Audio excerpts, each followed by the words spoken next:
अस्सलामु अलैकुम वरहमतुल्लाहि वबरकातुहू।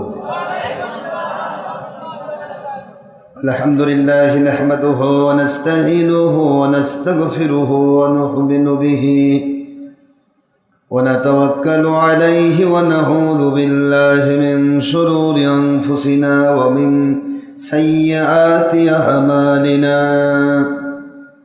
من يهد الله فهو المهتدي ومن يضلل فلن تجد له وليا مرشدا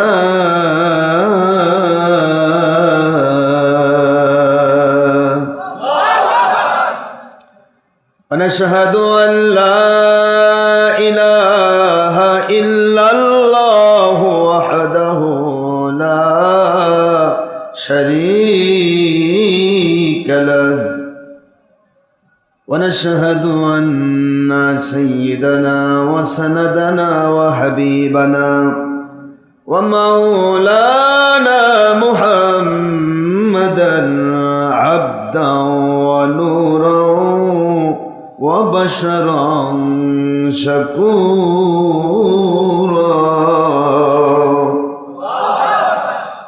وهو رسول الأنبياء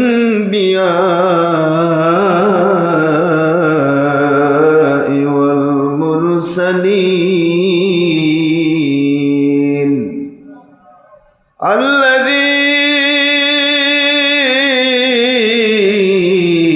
أرسله بالحق شاهدا ومبشرا ونذيرا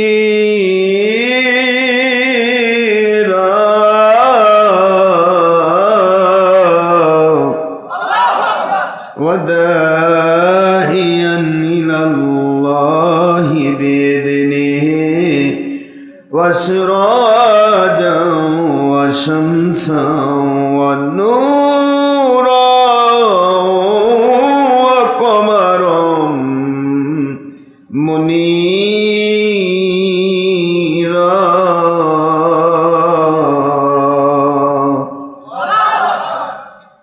فقد قال الله تعالى في كلامه المجيد وفرقانه الحميد وبرهانه التوحيد والرسالة والولاية والآخرة.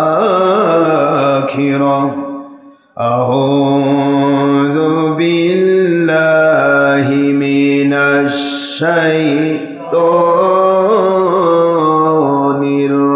الرجيم. بسم الله الرحمن الرحيم. إن الله وملائكته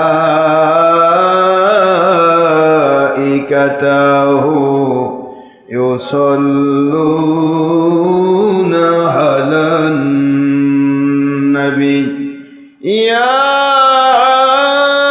أيها الذين آمنوا صلوا عليه وسلموا تسليما.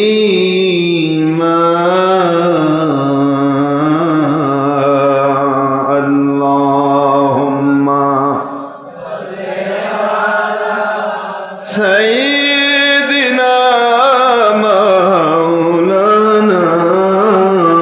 محمد وعلى آل سيدنا.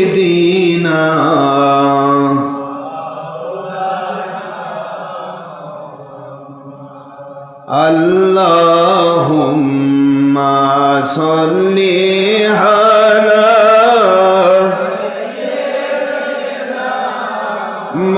مولانا محمد وعلى آل سيدنا سيدنا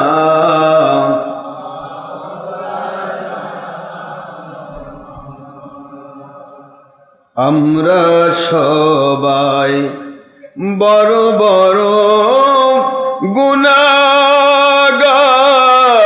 গো নবীজি,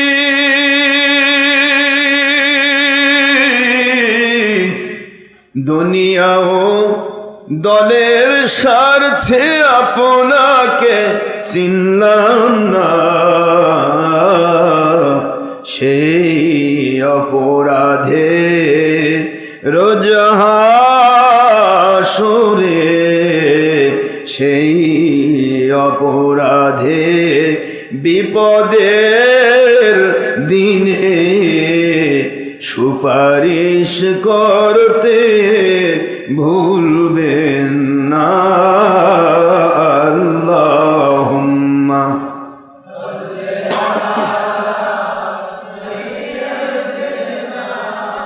মাওলানা মুহাম্মদ ওয়া আলা আলি সাইয়্যিদিনা।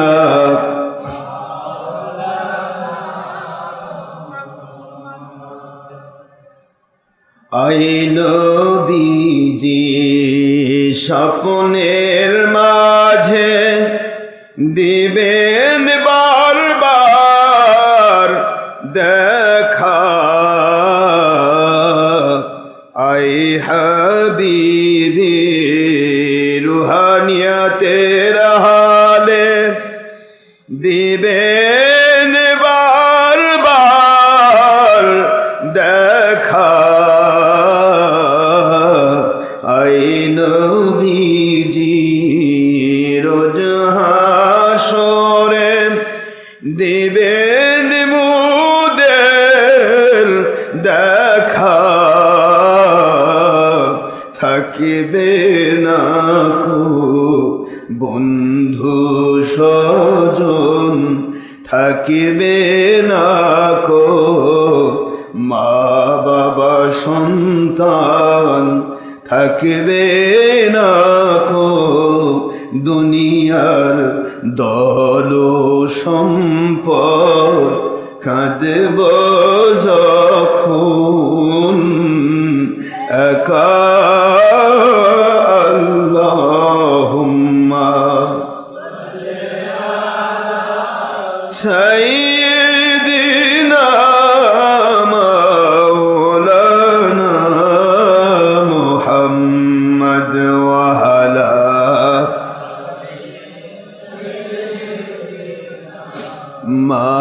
মাওলানা মুহাম্মদ। কবে না জানি ডাক আসিবে এ রঙিন পৃথিবী ছাড়িতে, কবে না জানি ডাক আসিবে, ওই কঠিন কবর মাঝে শুইতে রং বেরঙের পোশাক খুলে, রং বেরঙের পোশাক খুলে, সাদা কাফন পরাইতে, সাল্লি সাইয়্যিদিনা মাওলানা মুহাম্মদ ওয়া আলা আলি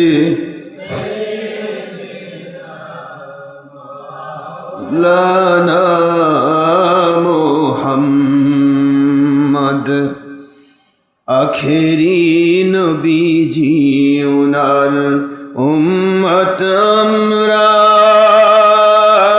কুল মখলুকত নেই যার কোন তুলুনা নবীজি উনার শানে মোহাব্বতন মিলিত ভাবে দরুদ পেশ করেন সকল ফেরেশতা ও স্বয়ং আল্লাহ রব্বুনা সূরা আহজাবের 56তম আয়াত 22 পারা পবিত্র কুরআন খুলে দেখো না আল্লাহুম্মা সাইয়্যিদিনা মাওলানা মুহাম্মদ ওয়া আলা সাইয়্যিদিনা মাওলানা মুহাম্মদ সাল্লাল্লাহু আলাইহি ওয়াসাল্লাম। মহান আল্লাহ সুবহানাহু তাবারাক ওয়া তাআলা খলিক মালিক রব এক ও অদ্বিতীয় আল্লাহ পাক, যার কোনো অবতার নেই, যার কোনো শরিক নেই, যার কোনো অংশীদার নেই, সেই রব্বুল আলামিন ওনার অপার মেহেরবানিতে আশা করি আপনারা সবাই ভালো আছেন। মালিক খালিক রব আল্লাহ সুবহানাহু তাআলার কাছে লাখো কোটি শুকরিয়া আদায় করছি, যিনি দয়া করে, অত্যন্ত দয়া করে, ভালোবেসে আমাদেরকে সাপ্তাহিক ঈদের দিন ঈদুল ফিতর, ঈদুল আজহার চাইতেও বড় ঈদের দিন সহিহ বুখারীর ভিত্তিতে, তিরমিজির ভিত্তিতে, মিশকাত শরীফে 120 পৃষ্ঠা এবং 21 পৃষ্ঠা হাদিসের ভিত্তিতে ঈদুল ফিতর, ঈদুল আজহার চাইতেও বড় ঈদের দিন পবিত্র জুমার দিন। এই জুমার দিনে যিনি দয়া করে আমাদেরকে আল্লাহ পাকের সন্তুষ্টির জন্য বড় কষ্ট করে, সময় ব্যয় করে, শ্রম দিয়ে, অর্থ ব্যয় করে, রিক্সা ভাড়া দিয়ে, গাড়ি ভাড়া দিয়ে, আশেপাশের এসি মসজিদ অতিক্রম করে এই চরম প্রচণ্ড গরমের ভিতরে যিনি আমাদেরকে এই টিনের চালের নিচে উপস্থিত হওয়ার তৌফিক দিলেন। এটা দেখতে গরম জায়গা, কিন্তু আমার আল্লাহর জান্নাতের বাগান।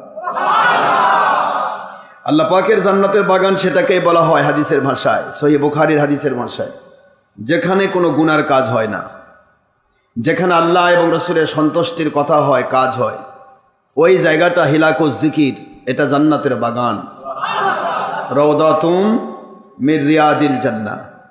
বুখারী, সহিহ বুখারীর ইবারত হচ্ছে ইদা মারারতুম বিরিয়াদিল জান্নাহ, যখন তোমরা জান্নাতের বাগানের আশপাশ দিয়ে চলাফেরা করো, ফারতাহু, সমস্ত কাজকর্ম মুলতবি করে দাও, সব কাজকর্ম মুলতবি করে দিয়ে আল্লাহর সন্তুষ্টি পাওয়ার আশায় তোমরা ওই জান্নাতের বাগানে বসে জান্নাতের ফলগুলি ভক্ষণ করো, আহরণ করো, ফলগুলি সংগ্রহ করো।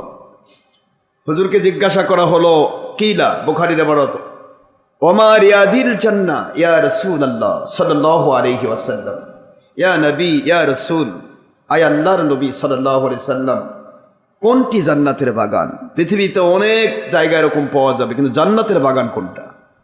হুজুর সাল্লাল্লাহু আলাইহি সাল্লাম স্পষ্ট বলেন, সার্বজনীন, এটা যে কেউই করুক, হিয়া হিলাকুজ জিকির, যেখানে আল্লাহ পাক রব্বুল আলামিনের হারাম হালাল তমিজ করে আল্লাহর স্মরণের মধ্যে, আল্লাহর জিকিরের মধ্যে কথা বলা হয়, কাজ করা হয়, আল্লাহর জিকির হয়, নবীজির সুন্নাহর ভিত্তিতে যেখানে কাজ হয়, ওই জায়গাগুলো আল্লাহর আসমানের নিচে, জমিনের উপরে জান্নাতের বাগান। তাহলে আমরা প্রমাণ পেলাম সহিহ বুখারীর ভিত্তিতে, ইবারতের ভিত্তিতে, আসাহুস সহিহি সহিহুল বুখারী বাদা কিতাবিল্লাহি তাআলা, আল্লাহর কালাম পবিত্র কোরআন শরীফের পরেই যেই সহিহ বুখারীর স্থান, সেই বুখারী শরীফের হাদিসের ভিত্তিতে প্রমাণিত হলো ওই জায়গাগুলি জান্নাতের বাগান, যে জায়গাগুলিতে আল্লাহ পাকের জিকির হয়। আল্লাহর জিকির দুই ধরনের হয়, একটা জিকির হলো কলবি জিকির, কোনো তাসাউফের হক্কানি ওলি মুর্শিদের কাছে গিয়ে কলবের তাসকিয়া করার জন্য সবক আদায় করে 5 জিকির, সকাল সন্ধ্যা জিকির, দরুদ শরীফগুলি দিয়ে নিজের কলবকে ইসলাহ করা, এটা একটা জিকির। পাশাপাশি শরীয়তের জিকির হচ্ছে হারাম কাজ যেখানে হবে না, যখনই হারাম কাজ হচ্ছে সঙ্গে সঙ্গে তার মনে পড়ে যাবে আমার মালিক এটা নিষিদ্ধ করেছেন, এই নিষিদ্ধ করেছেন মনে করে সেটাকে বাদ দেবে, এটা হলো আল্লাহর জিকির। জোরে বলুন সুবহানাল্লাহ। যেখানে আল্লাহ পাক বিরোধী কোনো কাজ হবে না, যেখানে নবী পাক সাল্লাল্লাহু আলাইহি ওয়াসাল্লাম বিরোধী কোনো কাজ হবে না, আল্লাহর হুকুমের বহির্ভূত কোনো কাজ হবে না, সেটা হবে আল্লাহর জিকির। জোরে বলুন সুবহানাল্লাহ। এখন এই জিকির দুটির ভিতরেই আলহামদুলিল্লাহ আমার মালিকের দয়ায় হকের দাওয়াত সিদ্দিকিয়া দরবার সুন্নতে জামে মসজিদ দুটি জিকিরের ভিতরে রয়েছে, একটা তাসাউফের জিকির আর একটা শরীয়তের জিকির। শরীয়তের জিকির হলো হারাম করতে মন চাচ্ছে কিন্তু করব না, কার ভয়ে? এই যে আল্লাহর ভয়ে হারাম করলাম না, এটাই আল্লাহর স্মরণ, এটা কি আল্লাহর জিকির। নামাজ ছেড়ে দিতে মন চাচ্ছে, কেউ দেখবে না, আমি নামাজ না পড়লে কেউ দেখবে না, আমি রোজা না রাখলে কেউ দেখবে না, আমার টাকা পয়সা আছে হজ না করলে কেউ দেখবে না, আমি যাকাত না দিলে কেউ দেখার প্রশ্ন নেই, কিন্তু আমার আল্লাহ পাক এগুলি ফরজ করেছেন। মা বাবার খেদমত না করলে কি হবে? এ যুগে মা বাবার খেদমত না করলে কি হবে? মা বাবা বৃদ্ধ আশ্রমে দিব মন চাইলো, কিন্তু মনের ভিতরে তখন জিকির জারি হবে, আমার মা বাবাকে খেদমত করার দায়িত্ব আমার আল্লাহ দিয়েছেন, আমার স্ত্রীর হক আদায় করার দায়িত্ব আমার আল্লাহ দিয়েছেন, আমার সন্তানের হক আদায় করার দায়িত্ব আমার আল্লাহ দিয়েছেন, আমার স্বামীর হক আদায় করার দায়িত্ব আমার আল্লাহ দিয়েছেন, আমার মুর্শিদ কিবলার হক আদায় করার দায়িত্ব আমার আল্লাহ দিয়েছেন, রাসূল পাক সাল্লাল্লাহু আলাইহি ওয়াসাল্লামের হক আদায় করার দায়িত্ব আমার আল্লাহ দিয়েছেন। এইভাবে যখন একটা মানুষ প্রতিটা দিক থেকে ভালো এবং মন্দ আল্লাহর হুকুম আহকামের ভিতরে ভালো মন্দকে বিচার করে আল্লাহর সন্তুষ্টির দিকে সম্পৃক্ত হয়ে যায়, এটা হলো শরীয়তের জিকির। জোরে বলুন সুবহানাল্লাহ। তাহলে আমরা শরীয়তের জিকিরের আওতায়ও আছি, আর আত্মার তাজকিয়ার জন্য আপনাদেরকে ফরজ ইবাদত বায়াতের ভিত্তিতে, নবীজি পাক সাল্লাল্লাহু আলাইহি ওয়াসাল্লামের সুন্নাহর ভিত্তিতে, কোরআন শরীফের ভিত্তিতে আপনাদেরকে আত্মার তাজকিয়া করার জন্য জিকির ফিকির করানো হয়, আপনাদেরকে সবক দেওয়া হয় এবং আপনাদেরকে আল্লাহর হাবিবের দরুদ শরীফ শিক্ষা দেওয়া হয়। এটাও কিন্তু তাজকিয়া, আত্মার তাজকিয়ার জিকির। জোরে বলুন সুবহানাল্লাহ। তাহলে দুই ধরনের জিকির নিয়েই আল্লাহর ওলিদের দরবারগুলি গঠিত হয়। বলেন তো কয় ধরনের জিকির? এটা হলো তাসাউফের জিকির, আরেকটা শরীয়তের জিকির। তাহলে শরীয়তের জিকিরের ভিতরে আমরা কারা আছি? বর্তমান পৃথিবীতে আমরা বেশিরভাগ মানুষই তো শরীয়ত বুঝি, মারেফত বুঝি না, তরিকত বুঝতে চায় না, তাসাউফ বুঝতে চায় না, ভালো কথা, কিন্তু শরীয়ত তো বোঝেন। শরীয়ত বোঝে তো নাকি? শরীয়ত বোঝেন? পৃথিবীর সব মানুষ শরীয়ত বোঝে। শরীয়ত মানুষ সরাসরি দেখা যাচ্ছে, নামাজ পড়লো, এই যে রোজা রাখলো, এই যে হজ করলো, এই যে যাকাত দিল, এই যে ওয়াজ করতেছে, কি বুঝতে পারেন না? শরীয়ত তো বোঝে। শরীয়ত বোঝার পরেও শরীয়তের ধারা হচ্ছে আল্লাহর হাবিব সাল্লাল্লাহু আলাইহি ওয়াসাল্লামের বাণী, কুল্লু মুসাউবিরিন ফিন্নার। প্রতিটা মানুষ যারা ইচ্ছা করে, সরকার যদি চাপিয়ে দেয়, তাগুত জালিম যদি চাপিয়ে দেয় কোনো গুনাহ কোরআন সুন্নাহ বিরোধী, সেটা সরকার দায় বহন করবে, প্রজা সাধারণ মাজলুম হিসেবে বেঁচে যাবে। মাজলুম আল্লাহ তাজিরু ওয়াজিরাতু বিজরা উখরা, পৃথিবীর কারো গুনাহ কারো উপর চাপানো হবে না। কে এখানে জালেম কে মাজলুম ওটা মালিক সিলেক্ট করবে। জোরে বলুন সুবহানাল্লাহ। প্রশ্ন হলো ব্যক্তিগতভাবে একা একা ইচ্ছে করে যারা ছবি ভিডিও টিভির সাথে সম্পৃক্ত হবে, আল্লাহর নবী সাল্লাল্লাহু আলাইহি ওয়াসাল্লাম সহিহ মুসলিম শরীফের 2য় খণ্ড আরবি ভলিউমের 202 পৃষ্ঠার প্রথম দ্বিতীয় লাইনের মধ্যে এই হাদিস এসেছে।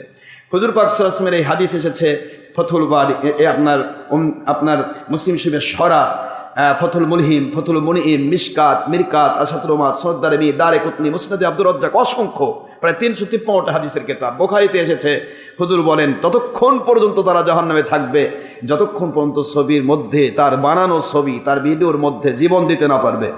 এই কথা সহিহ বুখারীতে 353টি হাদিসের ভিত্তিতে, শরীয়তের ভিত্তিতে প্রমাণ থাকার পরেও যেই মৌলবী, যেই মুন্সি, যেই পীর, যেই মাশায়েখ, যেই আলেম, যেই ওলিয়া উলিয়া দাবি করে যারা মসজিদের মধ্যে কোরআনের মজলিসে ছবি ভিডিও করছে, মহিলাবাদী প্রজেক্টর দিয়ে নিজের চেহারা দেখাচ্ছে, এরা আসলে শরীয়তের জিকিরই আছে তো? কথা বলেন না কেন? তাহলে ওটা জান্নাতের বাগান হচ্ছে না, ওটা জাহান্নামের আগুনের গর্ত। এই কথাগুলি আজকে বোঝার মতো, বলার মতো লোক নেই, বললে বোঝার মতো লোক নেই, বুঝলে মানার মতো লোক নেই, মানলে 2-4 জন, বাকিগুলা সবাইকে ধর। এই যুগে এগুলো চলে, তাহলে এই যুগে চলবে না কোন যুগে চলবে? এটা কি ডেজ অফ ইগনোরেন্স? এটা কি জাহিলিয়াতের যুগ? जाहिलियतेर जुगे तो घरे घरे खुदा, कबीले कबीले ताबूत खुदा था, किसी का हुबल था, किसी का सफा था, किसी का स्तार था, किसी का अमुन था। घरे घरे गेलेई कोनो जायगाते हुबलेर मूर्ति ना हले खोदाई करे छवि, कथा बोलছেন না কেন, অঙ্কন, কাগজের মধ্যে অঙ্কন করতো, চামড়ার মধ্যে অঙ্কন করতো, দেওয়ালের মধ্যে অঙ্কন করতো, ছবি মূর্তি। তাহলে এগুলি প্রতি বাড়ি বাড়ি ঘর ঘর যখন ছবি মূর্তি দিয়ে ভরা, সেই সময় আমার নবী এই হাদিস শরীফ বললেন, তখন যদি এই হাদিস চলে মুসলমানদের কাছে চলবে না কেন? আসলে ডেজ অফ ইগনোরেন্সের কাফেরদের চাই তোমরা নিচে নেমে গেছে। এই কঠিন কথাগুলো আজকে সবাই বুঝলেও ধর্মের লেভেলধারী ব্যবসায়ী মলবি মুন্সি বুঝতে চায় না। এরা যদি সত্যি বুঝতো, এরা যদি এই নফসের গোলামি থেকে যদি নিজেকে এরা কন্ট্রোল করত, তাহলে আমার মনে হয় অধিকাংশ মানুষই আল্লাহওয়ালা হয়ে যেত, বুঝতে পারতো সত্য আর মিথ্যার পার্থক্য। কিন্তু আসলে আমরা এমন একটা পর্বে এসেছি, যে পর্বে ইমান রাখা, আমি আবারও বলছি, তিরমিজি শরীফে 2200, আপনারা হাদিস শরীফ 62 নম্বর হাদিস, এটা স্পষ্ট, 60 থেকে 62 এর স্পষ্ট হাদিস এসেছে, কয়েকটা হাদিস একাধারে একই অর্থে বিভিন্ন ইয়াতে এসেছে। নবীজি পাক সাল্লাল্লাহু আলাইহি ওয়াসাল্লাম বলেন, আমার উম্মতের জন্য এমন একটি টাইম আসছে, যে টাইমে হাতের তালুতে জ্বলন্ত আগুনের কুণ্ড, একটা আগুন জ্বলছে, কুণ্ড বোঝেন না আপনারা, একটা আগুন জ্বলছে, এরকম একটা কুণ্ড, যেটাকে আমরা বলি আগুনের দলা বা আগুনের অঙ্গার। হ্যাঁ, এই অঙ্গার হাতের মধ্যে তালুর মধ্যে রাখা একটা মানুষের জন্য যত কষ্টকর, এটা কি পুড়ে নিজ দিকে ঠেলে দিতে চাইবে না? এই সময় যেটা কষ্টকর, এর চাইতেও হুজুর বলেছেন, এর চাইতে আসাধ্য, এর চাইতেও বেশি কঠিন হবে মুসলমানদের ঈমান রাখা। আপনারা চারদিকে তাকান, ইসলাম যেন নিজস্ব গতিতে চলছে, কোনো দলের গতি, কোনো ব্যক্তির গতি, কোনো পীরের গতি, মানে ও নিজেই ইসলাম। ইসলাম কি নিজের গতিতে চলবে? ইসলাম কি ব্যক্তিগত নীতিতে চলবে? দলীয় নীতিতে চলবে? ওই ব্যক্তি হক হবে যিনি ইসলামের নীতিতে চলবেন, ওই দল হক হবে যে ইসলামের নীতিতে চলবে, ওই পীর হক হবে যে ইসলামের নীতিতে চলবে। ব্যক্তিগত নীতি দিয়ে ইসলাম চলবে না, কিন্তু আমরা সেটাই চালাচ্ছি। এবং সেই মানুষগুলির বর্তমানে মানুষের কাছে প্রাধান্য বেশি, লাইকার বেশি, সাবস্ক্রাইবার বেশি, ভিউয়ার বেশি। যে যত নেকেড হতে পারে তার ভক্ত তত বেশি। না ভুল বললাম? আপনারা দেখেন চিত্র জগতের নায়ক নায়িকা, গায়ক গায়িকার ভক্ত বেশি, নাকি 2 নম্বর মুন্সিকের ভক্ত বেশি? কথা বলছেন না কেন? ভক্ত বেশি না? তাহলে বোঝা যায় ভালো মানুষই এখন বেশি। হ্যাঁ, আমার কথা কি বুঝতে পারতেছেন আপনারা? আবু জাহেলের ভক্ত আবু জাহেল মার্কা মানুষ হবে, আবু বকরের ভক্ত আবু বকর মার্কা মানুষ হবে, হোসেইনের ভক্ত হোসেইন মার্কা মানুষ হবে, এজিদের ভক্ত এজিদ মার্কা মানুষের ভক্ত। ঠিক না ব্যাট? ঠিক। ওলি আউলিয়ার ভক্ত ওলি মার্কা মানুষ হবে, বাতিল 72 ফেরকার ভক্ত 72 ফেরকার ডুপ্লিকেট মানুষ হবে। তাহলে পৃথিবীতে ডুপ্লিকেট মানুষ বেশি? কথা বলছে না, ডুপ্লিকেট মানুষ বেশি। এই কথা হুজুর বললেন 1500 বছর আগে। বাবাজিরা আমার, এমন একটি টাইম আমাদের উপর চলছে, আল্লাহর হাবিব সাল্লাল্লাহু আলাইহি ওয়াসাল্লাম বলেন, সহিহ বুখারী মুসলিমের হাদিসে আসছে, আল্লাহর বন্ধু সাল্লাল্লাহু আলাইহি সাল্লাম বলেন, দুনিয়ার মানুষ, দুনিয়া ভরা ইসলাম দাবিদার থাকবে, ইসলামের দাবিদার, নামাজি পাবে, রোজাদার পাবে, হজওয়ালা পাবে, জাকাতওয়ালা পাবে, মসজিদ ভরা মুসল্লি পাওয়া যাবে। মসজিদ ভরা, এর স্পষ্ট হাদিস, মসজিদ ভরা মুসল্লি পাওয়া যাবে। আবার মুসল্লি বানানিওয়ালা 2 নম্বর দলগুলো বলবে, নামাজ যে পড়ে তাকে ইমানের সার্টিফিকেট দাও। তাবলীগ জামাত, নামাজ যে পড়ে তাকে ইমানের সার্টিফিকেট দাও। তাই এজিদও তো নামাজ পড়ছে, ওটা কোন ইমানদার? হ্যাঁ, এজিদ বাহিনী তো জামাতের সাথে নামাজ পড়লো কুফার মসজিদে, 12,000 মতন, তাহলে 22,000। এরা জামাতের সাথে নামাজ পড়েই তো হোসেন এদেরকে খুন করলো, তাহলে কোনটা মুসলমান, নামাজ কোনটা? আল্লাহ তো বলেছেন ইন্না সলাতা, নিশ্চয়ই নামাজ, তানহা আনিল ফাহশাই ওয়াল মুনকার, নামাজ মানুষকে অশ্লীলতা থেকে, কবিরা গুনাহ থেকে হেফাজত করবে। সুবহানাল্লাহ বলবেন। তো মানুষকে তো নামাজ হেফাজত করবে কবিরা থেকে, তো খুন করা বোধহয় ছোট গুনাহ? তাও আবার নবীজির দৌহিত্র, জান্নাতের সকল পুরুষের সর্দার, জানাশোনা তো, এজিদ তো জানতো এই হাদিস। নামাজ পড়লে ইমানের সার্টিফিকেট দেয়। নামাজ তো পড়বেই, ইমানদারও নামাজ পড়বে, বেঈমানও নামাজ পড়বে। নামাজ ইমানের সার্টিফিকেট নয়, নামাজ পড়তে হবে। যে ইমানদার তাকে নামাজ পড়তে হবে, কিন্তু নামাজ ইমানের সার্টিফিকেট নয়। তা যদি হতো তাহলে এজিদকে বড় সার্টিফিকেট দিতে হবে। বিশর বাহিনী কি বলবেন? খোদ আখেরি নবী সাল্লাল্লাহু আলাইহি সাল্লামের পিছনে নামাজ পড়েছে ওই মসজিদে, যে মসজিদে এক রাকাত নামাজ 50,000 রাকাতের চাইতে উত্তম। ইমামুল মুরসালিন আখেরি নবীর পিছনে নামাজ পড়েছে বিশর বাহিনী, উবাই বিন সুলুল বাহিনী। এই 300 মুনাফিক তো নবীজির পিছনে নামাজ পড়লো। তাহলে এদেরকে তো ইমানের সার্টিফিকেট দেওয়া দরকার ছিল। তো আল্লাহ বোধ এখানে এই 2 নম্বর মুন্সিদের এবং 2 নম্বর দলগুলির জন্য পক্ষ থেকে আল্লাহ বোধ এখানে ভুল করছে না? নাউজুবিল্লাহ বলবেন না? ফালা রাব্বিকা লা ইউমিনুন।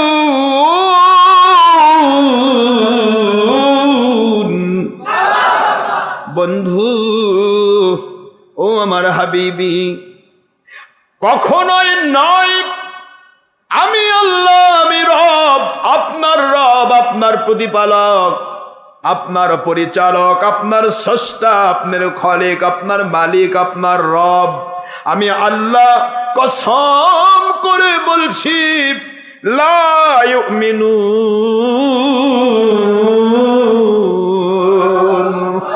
ওরা মুমিন নয়, ওরা বেঈমান। কি তাহলে বর্তমান তবলিগ জামাতের ভাষায় আল্লাহ বোধহয় সূরা নিসার 65 নম্বর আয়াত, 4 নম্বর সূরা 5 নম্বর পারা 65 নম্বর আয়াতে আল্লাহ ভুল করছে। আস্তাগফিরুল্লাহ, নাউজুবিল্লাহ মিন যালিক। এই জন্য বলছি বাতিল ফেরকা উপরের লেভেলটা খুব সাকসেক্য, লেফাফা দুরস্ত, নামাজ টানে ধরে পড়তেছে, ওযু করতেছে, মেসওয়াক করতেছে, মসজিদে গিয়ে চিন্তা করতেছে আল্লাহর ওলির মাহফিল কেমনে বন্ধ করা যায়, টার্গেট কেমনি, কোন পুলিশক ঘুষ দেওয়া যায়, কোন এমপির কাছে গিয়ে আল্লাহর ওলিদেরকে বন্ধ করার চেষ্টা করা যায়। এগুলা এদের 2 নম্বরই। উপরে নামাজের লেভেল, ভিতরে আল্লাহর বিরোধী শয়তানি। এটাই হলো বিশর বাহিনীর নামাজ। এ নামাজ কিয়ামত পর্যন্ত পড়লো, এ নামাজ মানুষকে জান্নাতে নেবে না। এ নামাজ মানুষকে মুমিন বানাবে না। এ নামাজ মানুষকে মুমিন বানাবে না, জান্নাতে নেবে না। এ নামাজ ফাওয়াইলুল মুসাল্লিন আল্লাযীনা হুম আন সালাতিহিম সাহুন আল্লাযীনা হুম ইউরাউন। ওই ব্যক্তিগুলির উপর আল্লাহর অভিশাপ, ওই ব্যক্তিগুলির উপর আল্লাহর লানত, ওই ব্যক্তিগুলির উপরে আল্লাহর লানত। আর আল্লাহর লানত যার উপরে তারা হয় মালউন। মনে রাখবেন কি বলেন তো? মালউন, অভিশপ্ত। ওই লোকগুলি যারা নামাজ পড়ে কিন্তু নামাজ তার পরিবর্তন ঘটায় না, নামাজ পড়ে কিন্তু নামাজ মানুষকে দেখানোর উদ্দেশ্যে পড়ে, এ মানুষগুলির জন্য লানত, অভিশাপ। কিয়ামতের দিন এরা হবে ওয়াইল দুজকে থাকবে, নাউজুবিল্লাহ। তাহলে কোরআনের ভাষায় সূরাতুল মাউনের এই আয়াত শরীফ দিয়ে পাওয়া গেল যে নামাজও মানুষকে জাহান্নামে নেবে, এই নামাজই মানুষকে জান্নাতে নেবে। কোন নামাজ জান্নাতে নেবে? হোসেইন বাহিনীর নামাজ। কোন নামাজ জাহান্নামে নেবে? এজিদ বাহিনীর নামাজ। কোন নামাজ জান্নাতে নেবে? আবু বকর বাহিনীর নামাজ। কোন নামাজ জান্নাতে নেবে? আবু বকর বাহিনীর নামাজ। কোন নামাজ জাহান্নামে নেবে? বিশর বাহিনীর নামাজ। এগুলি হিসাব করতে হবে। ফলাও ভাবে বলা যাবে না নামাজ যে পড়ে তাকে ইমানের সার্টিফিকেট দাও। তুমি কে বেটা সার্টিফিকেট দেওয়া? হ্যাঁ, তুমি কে? তোমার নিজেরই সার্টিফিকেট কে দেয়? তাহলে আল্লাহর বন্ধু বললেন, আল্লাহ পাক বলে দিলেন লা ইউমিনুন, আমি কসম করে বলছি ওরা কখনো মুমিন না যারা আপনার পিছে নামাজ পড়ে অথচ আপনার দেওয়া ফায়সালা মানে না। আপনি যা হালাল বললেন, আপনি যা হারাম বললেন, আপনি যা সে বললেন, আপনি যা নাই বললেন, আপনি যা জায়েজ বললেন, আপনি যা না জায়েজ বললেন, আপনি যা চলবে বললেন, আপনি যা চলবে না বললেন, আপনি যেইটা বলবেন হালাল অথবা হারাম, আপনি যেইটা বলবেন জাহান্নামী আমল, আপনি যেইটা বলবেন জান্নাতি আমল, এইগুলিকে কন্ট্রোল করে আপনার দেওয়া ফায়সালা যারা বিনা দ্বিধায় বিনা সন্দেহে যুক্তি তর্ক ছাড়া মনের অশান্তি দিয়ে নয়, মনের সন্তুষ্টি দিয়ে, সুবহানাল্লাহ কোন, মনের সন্তুষ্টি দিয়ে যতক্ষণ পর্যন্ত আপনার ফায়সালা মেনে নিতে পারবে না, আমি আল্লাহ আপনার রব, আমি কসম করে বলছি, লা ইউমিনু,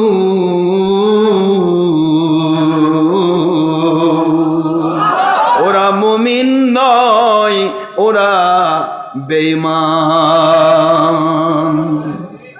সুবহানাল্লাহ বলেন। আমার মালিকের গল্পটা দেখছেন, হাত্তা ইউহাক্কিমুকা ফীমা শাজারা বাইনাহুম সুম্মা লা ইয়াজিদু ফি আনফুসিহিম হারাজাম মিম্মা কাদাইতা ওয়া ইউসাল্লিমু তাসলিমা।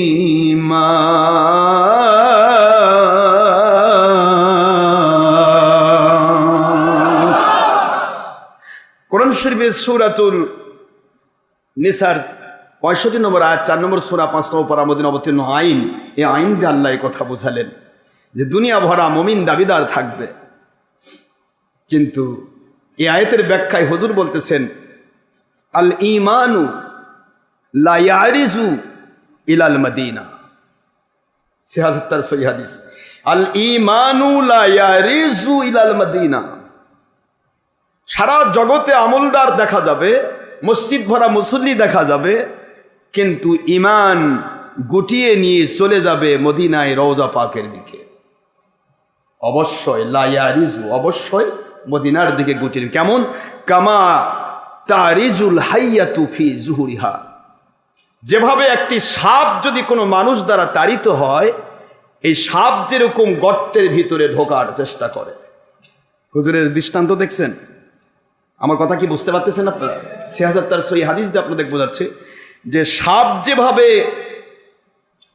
মানুষের তাড়া খেয়ে গর্ত খোঁজে, গর্তের ভিতরে লুকিয়ে যায়, একে যেমন আর খুঁজে পাওয়া যায় না, ঈমান সারা জগৎ থেকে মদিনার দিকে সেইভাবে ছুটে চলবে, একেও দুনিয়াবাসী শুধু আমলই করবে কিন্তু ঈমানকে খুঁজে পাবে না। আপনি কি বুঝতে পারতেছেন আমার কথা বাবা? এমন একটা টাইম, যে টাইমে সত্য বললে সেটা মানুষের কাছে গা সওয়া হয় না, মিথ্যা বললে সে খুশি হয়। মিথ্যার বিরুদ্ধে কোনো ষড়যন্ত্র নেই, আপনি সত্য বলেন, আপনার বিরুদ্ধে কত ষড়যন্ত্র। তবে একটা কথা মনে রাখতে হবে, প্রতি যুগে, প্রত্যেক কালে, প্রত্যেক সময়ে কাউকে না কাউকে শয়তান বাঁচিয়ে নিয়েছে নিষ্পাপ মাসুম নবীদের বিরোধিতা করার জন্য। বাঁচিয়ে লাইনি, তাদেরকে বাঁচিয়ে নিল, যাদেরকে বেছে নিল শয়তান, সেই মানুষগুলি এরা নবীদের দুশ্মনী করে জাহান্নামে যাবে।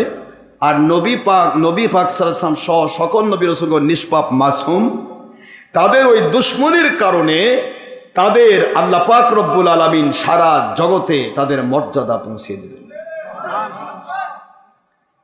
নবী রাসূলগণ যখন বিদায় হবে পৃথিবী থেকে, তখন ওই জায়গাতে দখল করবে সেই আবু জাহেল, সেই নমরুদ, ফেরাউন, সেই সমস্ত নবী রাসূল আলাইহিমুস সালামের দুশমনী যারা করেছে, যাদেরকে শয়তান বাছাই করেছিল, ঠিক ওইভাবেই ওলিয়া আউলিয়াদের বিরুদ্ধে করার জন্য কোনো না কোনো মানুষকে শয়তান বাছাই করবেই।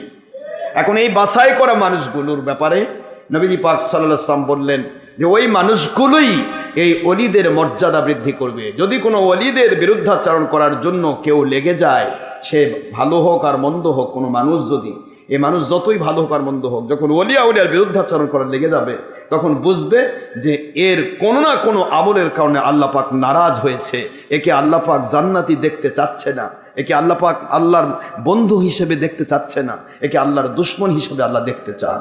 এই জন্য তারা অলিদের বিরুদ্ধে শয়তানের প্রতারণার ফাঁদে পা দেয়।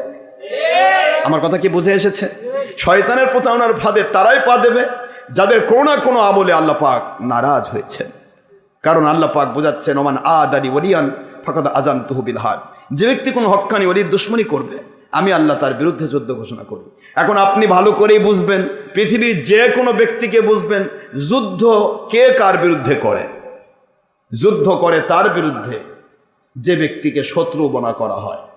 আপনি কি বন্ধুর সাথে যুদ্ধ করবেন? কোনোদিন এটা হয়? দুই বন্ধু হয় যুদ্ধ, না শত্রুর সাথে যুদ্ধ হয়? হ্যাঁ, বন্ধুর সাথেও যুদ্ধ হবে কখন? যখন বন্ধুটা শত্রু হয়ে যায়। শত্রুর সাথে যুদ্ধ হয়, শত্রুর সাথে কখনো মহব্বত হয় না। তা আল্লাহ পাক বলেন, যে ব্যক্তি আমার ওলির দুশমন, আমি আল্লাহ তার বিরুদ্ধে যুদ্ধ ঘোষণা করি। তার মানে কি? ওলির দুশমন আমি আল্লাহর দুশমন। আর আল্লাহর দুশমন যে, সে মুমিন থাকে না, আর আল্লাহর প্রেমিক যে, সে ব্যক্তি মুমিন হয়ে যায়। সুবহানাল্লাহ বলবেন না তো? তাহলে আল্লাহ পাক রব্বুল আলামিন অ্যাঙ্গেলে একটি কথা বুঝিয়ে দিলেন, ওলিয়া উলিয়ার দুশমনি যারা করবে তারা কখনো মুমিন থাকতে পারবে না, তাদের ঈমান থাকবে না, তারা বেঈমান হয়ে জাহান্নামে যাবে। আর এটা শয়তানের প্রতারণায় ফাঁদ দেওয়ার হলো ফল। নাউজুবিল্লাহ বলুন। এখন আমরা আমাদের কথা হলো, ইসলাম ইসলামের ধারায় চলবে, ইসলাম ইসলামের ধারায় চলবে, কোনো ব্যক্তি নীতিনে চলবে না। সত্য বড় কঠিন, আল হাক্কু মুররুন, সত্য বড় তিক্ত, কিন্তু তিক্ত তার কাছে যে ব্যক্তিটা সত্য মানতে রাজি নয়। যে সত্য মানতে রাজি, তার কাছে সত্য তিক্ত নয়, তার কাছে মধুর মতো মিষ্টি।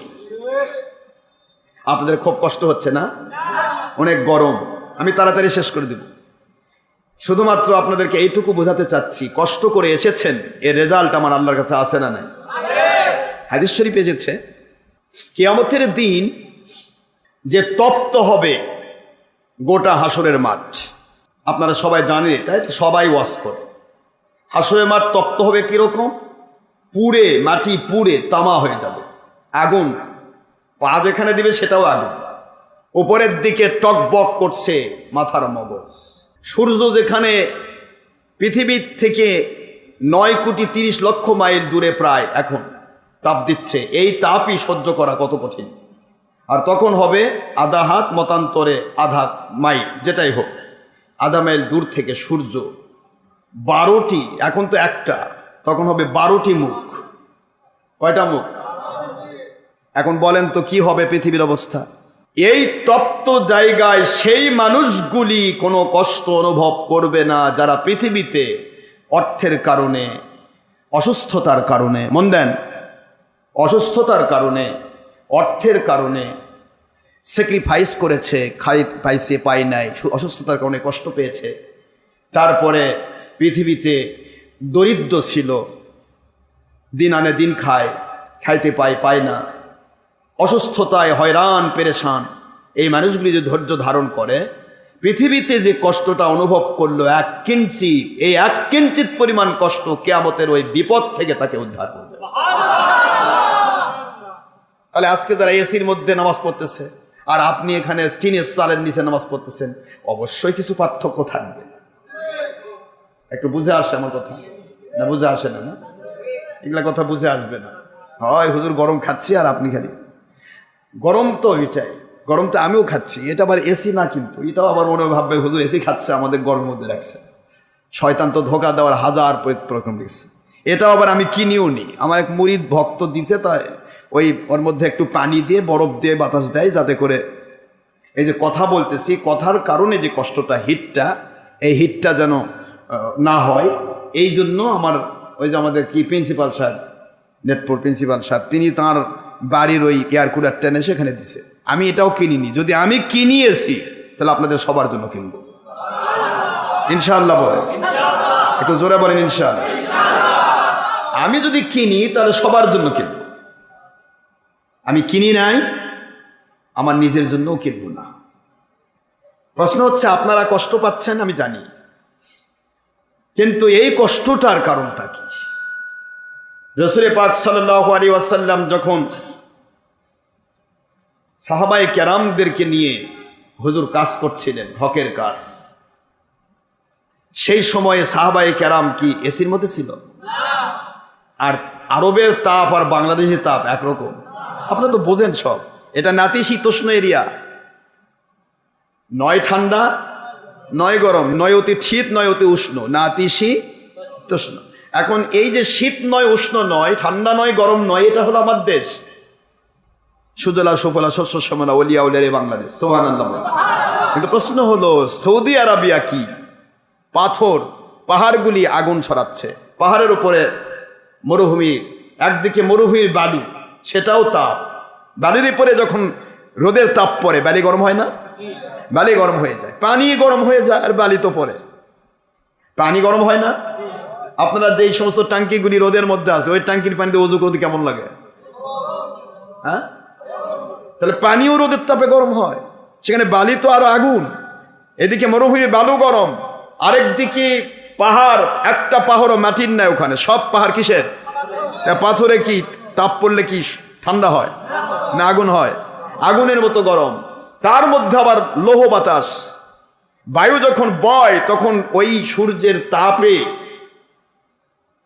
পাহাড় যে গরম হয়েছে, আগুন হয়ে গেছে, পাশাপাশি মরুভূমির বালু তো গরম, সেই গরম বাতাস শরীর মনে হয় ঝাঁঝরা করে দিবে। এই জন্য সে দেশের মানুষ সবসময় চামড়ার মোজা পরত, শরীরে চামড়াজাত দ্রব্য রাখাত, যাতে করে ওই লো হওয়া থেকে বেঁচে যায়। এই জন্য হুজুর পাক সাল্লাল্লাহু আলাইহি ওয়াসাল্লাম সুন্নাত হলো চামড়া মোজায় পরা, সুবহানাল্লাহ বলেন। পায়ে ফোসকা পড়ে যায়, এখন চারদিকে এসি লাগানো হয়েছে, তারপরেও হাজিরা যখন মিনাতে যখন কোরবানি করতে যায়, কোরবানি যদি নিজে করতে যান তখন বুঝবেন। কোরবানি তো আমরা বাংলাদেশি হাজিরা তো দিয়ে দিই, টাকা হোক না হোক পরে দেখা যাবে, কিন্তু যারা কোরবানি নিজে করে, সেই কোরবানি করতে গেলে আপনি বুঝবেন, মিনাতে গেলে আপনি বাজারে ঢুকলে মনে হবে আগুনের তাপ বইছে, আগুনের তাপ, আপনার শরীর মনে হয় ঝাঁঝরা হয়ে যাচ্ছে, এত গরম। সেই গরমের ভিতরে আখেরি নবী সাল্লাল্লাহু আলাইহি ওয়াসাল্লামের সাহাবায়ে কেরামগণ কেউ 3 দিন 5 দিন 7 দিন অনাহারি। একটা মানুষ যদি না খেয়ে থাকে এক সন্ধ্যা, গরম আরো বেড়ে যায়। এ কথা কি আপনি প্র্যাকটিক্যাল করেছেন কখনো? একটা মানুষ খেয়ে যে গরম লাগে, না খাইলে কিন্তু গরম আরো বেশি লাগে, ভিতরে তৃষ্ণা থাকে, পানির অভাব থাকে, যার কারণে তার শরীরে প্রত্যেকটা পার্টস গরম হয়ে যায়। তাহলে যেখানে 3 দিন 5 দিন 7 দিন অনাহারে থাকলো সাহাবায়ে কেরাম, আমার নবীজির চেহারা মোবারক দেখলে তারা গরম ভুলে যেত, তারা ক্ষুধা ভুলে যেত। এগুলি হুজুর করলেন কেন? এগুলি করার মূল কারণ হচ্ছে হুজুর বোঝাতে চাইলেন, এ আমার সাহাবায়ে কেরাম, আপনারা যদি এই মুহূর্তে জান্নাতের খাবার খেতে চান, তাও আমি নিয়ে এসে দিতে পারবো আমার মালিকের দয়ায়, কিন্তু আমি চাই মুসা নবী আলাইহিস সালাম তার উম্মতের জন্য মান্না সালোয়া খাওয়াইছে, জান্নাতি খাবার খাওয়াইছেন, আমি আমার উম্মতকে অনাদি অনন্তকালের জন্য জান্নাতি নিয়ামতের মালিক বানাতে চাই।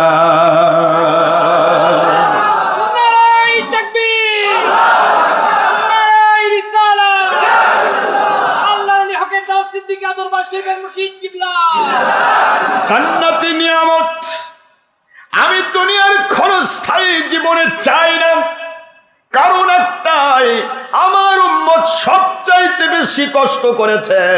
হুজুর বলেন কিয়ামতের দিন আমি মালিককে বলবো, মালিক খলেক রব, ইচ্ছা করলেই তো আমি তাদেরকে শান্তিপূর্ণ খাবার আপনার কাছ থেকে নিয়ে দিতে পারতাম, দিলাম না কেন?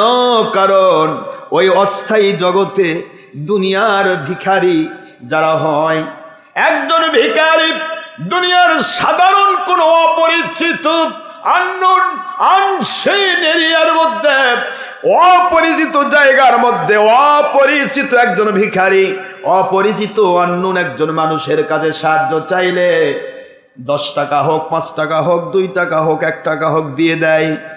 কিন্তু আমি এমন দিনের ভিখারি আমার উম্মতকে বানাতে চাই না, যেই দিনে নিজের মার কাছে ভিক্ষা থাকবে না।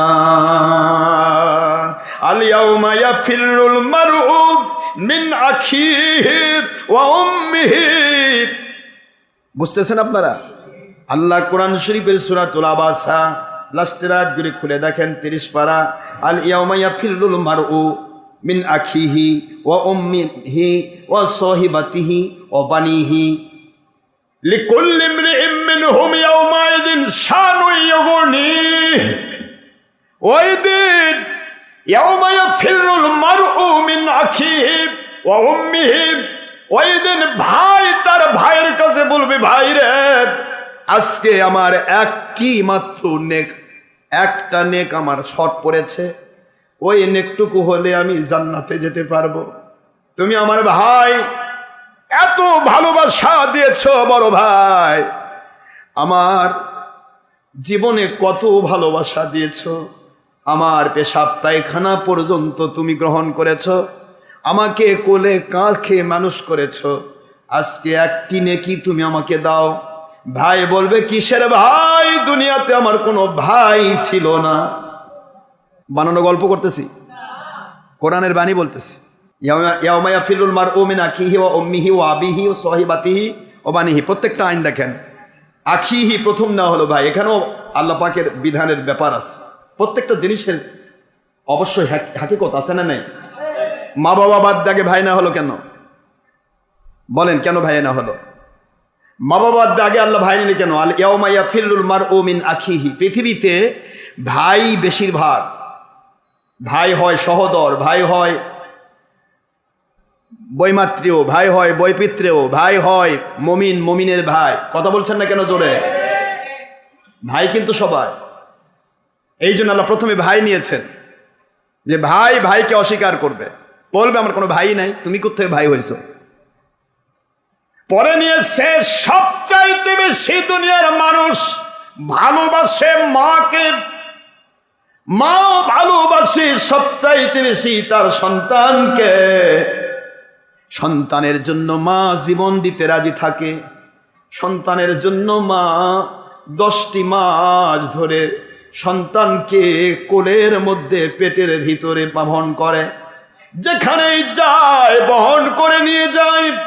সন্তান কতবার মায়ের কলিজায় লাথি মেরেছে, এটা তো আমরা বুঝি না, যারা মা হয় তারা বোঝে। এত কলিজায় লাথি দিলাম, এত কষ্ট দিলাম, এরপরে মা কিন্তু সন্তানকে কখনো ভোলে নাই। জীবনে কোনোদিন মা ভুলে না। সন্তান মার কাছে অসংখ্য অপরাধ করেছে, কিন্তু একটিবার যদি ডাক ছাড়ে, মা ভুল করেছি মা, মায়ের কলিজার বাঁধ ভেঙে যায়।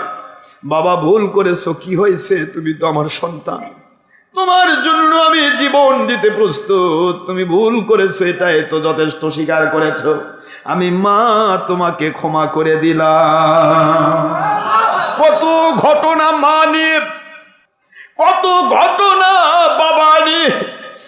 একটিবার মা যদি আমাদের প্রতি একটিবার যদি উদাসীন হতেন, একটিবার যদি মা আমাদের প্রতি অবহেলা করতেন, আমরা দুনিয়াতে বড় হতে পারতাম না, বুঝতাম না এটা আগুন, আগুনে হাত দিয়ে হাত পুড়ে ফেলতাম। মা আগুনে যেতে দেয় নাই, যেতে দিয়েছে? বুঝতাম না এটা পানি, মানুষকে ডুবিয়ে মারবে। মা পুকুরের পার্শ্বে যেতে দেয় নাই, নদীর পার্শ্বে যেতে দেয় নাই, ডুবতে দেয় নাই। সন্তান আমার সাঁতার জানে না, ডুবে মরে যাবে। জানতাম না কারেন্টের তার এটা আমার জন্য মরণের কারণ, জানতাম না। মা দুঃখিনী, আমাদেরকে কারেন্টের তারের সাইডেও যেতে দেয় নাই। প্রতিটি জায়গায় মা বাবা কি রকম আমাদেরকে আগলে রেখেছে। এ ভালোবাসার কোনো তুলনা নেই, এই ভালোবাসার কোনো বিনিময় নেই। বিনিময় শুধু একটাই, আল্লাহ দায়িত্ব দিয়েছেন কিয়ামতে মা বাবাকে সন্তানের লালন পালন করার জন্য সদকায়ে জারিয়ার সওয়াব দান করবে। সন্তান কি বিনিময় দেবে? একটা ছেলে কি বিনিময় দিতে পারে? সম্ভব? একটু জোরে বলতে হবে, সম্ভব? সম্ভব নয়। এগুলি বলার সময় নেই আমার। আমি মা বাবা নিয়ে আলোচনা করছি না। মা বাবা নিয়ে আলোচনা করলে তো আপনি চোখে পানি রাখতে পারবেন না। ইরাকে একজন আল্লাহর ওলি বর্ণনা করতেছেন, মার বাবা সন্তানকে কি দেয় এইটা পৃথিবীর কেউ তা কোনোদিন বিনিময় দিতে পারে না। বিনিময় দেওয়া সম্ভব নয়। তারপরেও একটা ছেলে জিদ ধরল, না বাবা, আমি আপনার বাবা হিসেবে আপনি আমার সাথে যে ব্যবহার করেছেন ওইটা আমি আপনাকে পরিশোধ করতে চাই। বাবা বলে সম্ভব নয়, সম্ভব নয়। শুধু একটা দৃষ্টান্ত তোমাকে দেব, ছেলেকে বাবা বলতেছে। কয়টা দৃষ্টান্ত? একটি দৃষ্টান্ত দেব। চলো যাই নদীর পাশে, দাজলা নদীর পাশ। দাজলা নদীর পাশে একটা বট বৃক্ষ, বট বৃক্ষের উপরে একটা কাক বসা। ছেলেটির দিকে বাবা তাকিয়ে বলে, বাবা বট বৃক্ষের উপরে কি বসা? ছেলেটি প্রথমবার জবাব দিলেন, ওটা কালো কাক বসা। বাবা আবার বলে, আব্বা বলুন তো ওটা কি? ওটা কাক। দ্বিতীয়বার প্রশ্নের উত্তর দিয়েছে। তৃতীয়বার আবার বললেন, বাবা ওইটা কি বলো? তৃতীয়বারে ছেলে খেপে গেছে, বাবা দেখতে পাচ্ছেন কাক, আপনি তো অবুঝ না, আপনি দেখতে পাচ্ছেন কাক, এতবার জিজ্ঞাসা করার প্রয়োজন আছে?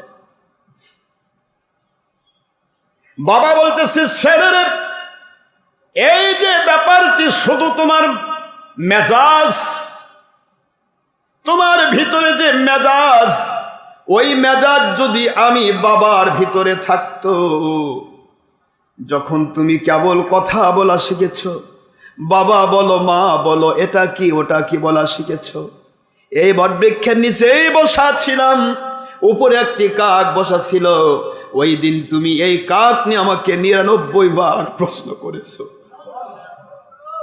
আমি একটা বারও রাগ করি নাই, একটা বারও আমি রাগ করি নাই। আমি যতবার জানতে চেয়েছো আমি বলেছি কাক, কারণ আমার সন্তান শিখতে চায়, শেখানোর দায়িত্ব আমার। নারায়ে তাকবীর, নারায়ে রিসালাত। আল্লাহর ওলি হকের দাস সিদ্দিক দরবার শরীফের মুর্শিদ কিবলা। আমার সন্তান শিখতে চায়, আমার সন্তান জানতে চায়। কত মানুষের সন্তান মুখ দিয়ে কথা বলতে পারে না, আমার সন্তান কথা বলছে। সন্তান যত কথা বলে মা বাবার কলিজার ভিতরে তত মায়া লেগে যায়। একটিবার দুইটা নয় বাবা, 99 বার তুমি প্রশ্ন করেছ, আমি 99 বারই উত্তর দিয়েছি ওটা কাক। আজকে তুমি বলো বাবার ব্যবহার তুমি বিনিময় করবা, বাবার বিনিময়, বাবার ব্যবহার বিনিময় করতে পারবে এক জায়গায়, সেটা তোমার সন্তানের উপর। সন্তানের প্রতি বাবার যে মায়ের যে মহব্বত, ওই মহব্বত সন্তান কোনোদিন মা বাবাকে ফেরত দেওয়া সম্ভব। একটা মেজাজ দিয়ে দেখুন, আজ আমি 3 বার তোমাকে বলেছি, এটা কি? তুমি 3 বারে তোমার মেজাজ ভিতরে খারাপ হয়ে গেল, তোমার ভিতরে রাগ চলে আসলো, কটু কথা চলে আসলো। এই জন্য পৃথিবী যতদিন থাকবে মা বাবা যা দেয় সন্তানকে, সন্তান তার মা বাবাকে সেটা ফেরত দেওয়া সম্ভব নয়। সন্তান একটি দিতে পারে, অকুর রব্বির হামহুমা কামা রব্বায়ানি সগীরা।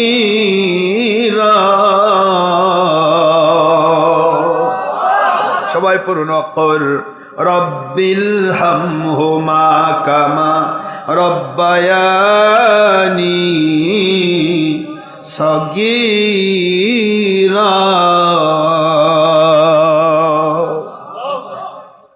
কোরআন শরীফ সূরাতুল বনী ইসরাঈলের এখানে 23 নম্বর আয়াত শরীফ আল্লাহ বলে দিলেন 23 আর 24 দুইটি আয়াত, 17 নম্বর সূরা 15 নম্বর পারার আয়াত শরীফ নম্বর 23 ও 24। এর ভিতরে মা বাবার খেদমতের কথা আল্লাহ বোঝালেন। আমি সম্ভব হলে মা বাবা নিয়ে যখন কথা বলবো তখন এগুলি নিয়ে আসবো ইনশাআল্লাহ, ইনশাআল্লাহ। প্রশ্ন হলো বাবাজি, আমি যা বোঝাতে চাচ্ছিলাম, এত ভালোবাসা মা দেয় বাবা দেয়, এই মা বাবার সাথে যারা দুর্ব্যবহার করে মুখস্থ রাখবেন, কাবা ঘরের ইমামতি করে মরলেও জাহান্নামে যাবেন, ঈমান নিয়ে কবরে যাওয়া সম্ভব নয়। এই মা বাবার যদি অভিশাপ কুরআন, আপনার জীবন ধ্বংস। তবে আপনি নামাজ পড়ছেন, নামাজে বাধা দিয়ে অভিশাপ করে, তাতে কোনো অসুবিধা নেই। আমার কথা বুঝেননি? রোজা রাখতেছেন, রোজা রাখতে দিবে না। হক্কানি ওলির কাছে যাচ্ছেন আল্লাহর হুকুম মানার জন্য, সেটা করতে দিবে না। এখানে বাধা নেই। এখানে বাবাজি কিয়ামত পর্যন্ত অভিশাপ করে, ওই অভিশাপ কোনো দিন ফলপ্রসূ হবে না। কিন্তু অন্যায় করেছেন, এই অন্যায়ের ব্যাপারে মা বাবা যদি অভিশাপ করে, আপনি কাবা ঘরে ইমামতি করেন, যতক্ষণ পর্যন্ত মা বাবা আপনাকে ক্ষমা না করেছে আপনি জান্নাতে যেতে প্রমাণ খোদ নবীজি পাক সাল্লাল্লাহু আলাইহি সাল্লাম শিক্ষা দিয়েছেন। আমি মা বাবার গল্প করছি না, আমি করতে চাচ্ছি দুনিয়াতে মা কত ভালোবেসেছে আর হাসরে কি হবে, এইটা আমি এসেছি হুজুর পাক সাল্লাল্লাহু আলাইহি ওয়াসাল্লাম সেই গল্প থেকে। মনে আছে আপনাদের? আমি কিন্তু ওয়াজ মা বাবা নিয়ে করছি না, আমার ওয়াজটা অন্যদিকে। হুজুর সাল্লাল্লাহু আলাইহি ওয়াসাল্লাম বলতেছেন, কেন আমি সাহাবায়ে কেরামকে কষ্ট দিচ্ছি, কেন আমার উম্মতকে আমি সোনার পাহাড় পাওয়ার কথা। ফাতেমা রাদিয়াল্লাহু তাআলা আনহাকে হুজুর কি বললেন? আপনি 7 দিন অনাহারে আছেন আম্মা, আপনার কষ্ট হচ্ছে আমি জানি, আমারও কষ্ট হচ্ছে। আমার সন্তান না খেয়ে থাকবে, দোজাহানের বাদশাহ আমি, আমার মালিক বানাইছেন, আমার আল্লাহ আমাকে বাদশাহ বানিয়েছেন, আর আমি গোটা জগতের বাদশাহী করেও আমার মেয়েকে আমি 7 দিন না খেয়ে রাখছি, এটা আমাকে কষ্ট হয় না? হুজুর সাল্লাল্লাহু আলাইহি ওয়াসাল্লাম বলেন, ফাতিমা রাদিয়াল্লাহু তাআলা আনহা, আমি জানি আপনি আমাকে দায়ী করবেন না, আপনি আমার বুদ্ধিমতী মা, আপনি আমার কলিজার টুকরা। ফাতেমা তো বিদআতুম মিন্নি, বুখারীর হাদিস। ফাতেমা হচ্ছে আমার কলিজার অংশ, আমার শরীরের অংশ। জোরে বলুন সুবহানাল্লাহ। আপনি কলিজার টুকরা, আপনি না খেয়ে থাকলে তোমার কষ্ট হয়, কিন্তু কেন না খাওয়ায় রাখলাম? মা হাসান হুসাইনের ব্যাপারে আপনি আবেদন করেছেন, আমি বাড়িতে থাকলে হাসান হোসেন খাবার না পাইলে, আমার চেহারা মোবারকের দিকে তাকাইলে হাসান হোসেন ক্ষুধা মিটিয়ে যায়, ক্ষুধা ভুলে যায়। কিন্তু আমি দীর্ঘ সফরে ছিলাম, আমি দীর্ঘ সফরে থাকার কারণে হাসান হোসেনের কান্না আপনি সইতে পারেন নাই, কষ্ট হয়েছে। মা আপনি বলতেছেন আমার ক্ষুধার জন্য আমি কাঁদি না আব্বা। হাসান হোসেনের কষ্ট, মা বাবা কখনো সন্তানের না খাওয়া কষ্ট সইতে পারে না। কলিজার ভিতরে মায়া তো আল্লাহ দিয়েছেন, কেন হাসান হোসেন না খেয়ে থাকে? দোজাহানের বাদশার নাতি হাসান হোসেন কেন না খেয়ে? নবীজি বলেন হাসান হোসেন কেন না খেয়ে তারও সুসংবাদ আমি শোনাবো। আপনি কেন না খেয়ে তারও সুসংবাদ আমি শোনাবো। দুনিয়াতে যারা যত বেশি বিলাসিতা, যত বেশি দুনিয়াতে নিয়ামত নাজ নিয়ামত অনুভব করবে, তারা কিয়ামতে তত বেশি কষ্টে থাকবে। আর দুনিয়াতে যারা যত কষ্ট করেছে, যারা অসুস্থতার কারণে কষ্ট পেয়েছে, বারবার আল্লাহর কাছে কেঁদেছে, আল্লাহ কাফেররা কত ভালো, ওদের কোনো অসুখ হয় না, ইহুদির অসুখ নাই, খ্রিস্টানের অসুখ নাই, বাড়ির পাশে বেনামাজি দাজ্জালের অসুখ নাই, বাড়ির পাশে জালেম কত মানুষ আছে নামাজ পড়ে না, আল্লাহ মানে না, এদের সম্পদের অভাব নাই, এদের অসুখ নাই, বিসুখ নাই, আমার এত অসুখ, আমার এত অভাব। এই কথাগুলি আমার উম্মতেরা যেন কোনোদিন অভিযোগ তুলতে না পারে, এই জন্য নবীর আওলাদদেরকে আমি নবী না খাওয়ায়া রাখলাম। এই কথাগুলি তুলতে যেন না পারে, তারা যেন শিক্ষা গ্রহণ করে। যত স্যাক্রিফাইস তত তার বিনিময় অনাদি অনন্তকাল তত বেশি, অনাদি অনন্তকাল ধরে তারা তত বেশি স্যাক্রিফাইসের মর্যাদা পাবে। তুমি আজকে অসুস্থ, মনে মনে ভাবতেছো আমি কেন এত অসুস্থ, তুমি এত অভাবী কেন, তোমার এত সমস্যা কেন, তোমার এত অসুবিধা কেন? সব অসুবিধার কথা এক কথায় মনে রাখো মুসলমান। হাদিস শরীফ প্রমাণ করে, হাদিস শরীফ প্রমাণ করে কোন মুসলমান মুমিন, আল্লাহ প্রেমিক, নবী প্রেমিক কোন মুমিন পুরুষ মহিলা একটা জিনিস রেখেছে, খুঁজে পেতে যে কষ্ট হচ্ছে, পকেটের মধ্যে রেখেছে, পকেট এ পকেট ও পকেট দেখতে খুঁজতে যে কষ্ট হচ্ছে, এই কষ্ট, এই বিড়ম্বনার কারণেও তাদের জীবনের অসংখ্য গুনাহ আমার আল্লাহ মাফ করে দেয়। তোমার কষ্ট দেখবে আল্লাহ চুপ করে থাকবে এটা নয়, তুমি শুধু সবরে জামিল ইখতিয়ার করো, তুমি শুধু ধৈর্য ধারণ করো। তোমাকে ধৈর্য ধারণ শিক্ষা দেওয়ার জন্য সাহাবায়ে কেরামকে আল্লাহ পাক বুঝাচ্ছেন, আমি না খাওয়াই রেখেছি, আমার নবীজির আওলাদদেরকে আমি না খাওয়াই রেখেছি। এই যে কষ্ট তোমরা করছ, এই কষ্টের বিনিময় কিয়ামতের দিন তোমাদেরকে দেওয়া হবে সারা কিয়ামতের মাঠ আগুন, তোমার শরীরে আগুন অনুভব করবে না। গোটা কিয়ামত আগুন, তোমার শরীরে আগুন অনুভব করবে না। গোটা কিয়ামত 50,000 বছরের, 50,000 বছরের একটা দিন, ডে অফ জাজমেন্ট, বিচার দিবস হলো 50,000 বছরের দিন। অথচ তুমি মনে করবে কেবল শুরু হলো, কোন সময় পার হলো। স্যাক্রিফাইসের বিনিময়ে যত স্যাক্রিফাইস যার, কিয়ামতে তার মর্যাদা তত বেশি। পুলসিরাতের পুল জাহান্নামের আগুনের উপর, পুলসিরাতের পুল দেওয়া থাকবে। হুজুর বলেন 30,000 বছরের পথ। কত হাজার? 30,000 বছর এই পুলের উপর দিয়ে মানুষ চলবে। পাপীরা কেটে কেটে পড়বে, চুলের চাইতে সরু, খুরের চাইতে ধার। পাপের কারণে পা দিতেই কেটে পড়বে, জাহান্নামের উপর পড়ে যাবে। এই যে পুলসিরাতের পুল, এই পুলের উপরে তুমি চলবে, তুমি পার হয়ে কখন গিয়েছো বুঝবে না, বলবে পুলসিরাত বলে পার হওয়া লাগবে 30,000 বছর, সেটা গেল কই? সব ফেরেশতাগণ বলবেন তোমার দুনিয়ার স্যাক্রিফাইসের কারণে তুমি যে আল্লাহকে দায়ী করো নাই, তুমি যে গরিব ছিলে, তুমি যে অসুস্থ ছিলে, তুমি যে কষ্ট করেছ, তুমি অন্য কোনো বাতিলের কোনো সুবিধা দেখে আল্লাহকে দায়ী করো নাই, তুমি যে কখনোই আল্লাহর প্রতি নারাজ হও নাই, সবরে জামির ইখতিয়ার করেছ, ওই স্যাক্রিফাইসের কারণে আমার মালিক কুদরত থেকে তোমাকে পুলসিরাত পার করে দিয়েছে। নারায়ে তাকবীর, নারায়ে রিসালাত। আল্লাহর ওলি হকের দাস সিদ্দিকী দরবার শরীফের মুর্শিদ কিবলা। দেখে আপনার মোজেজা ভাগ্যবতী মা খাদিজা, দেখে ভাগ্যবতী মা খাদিজা, সঁপে দিলেন জীবন আর যৌবন। অর্থ মান সম্মান যা ছিল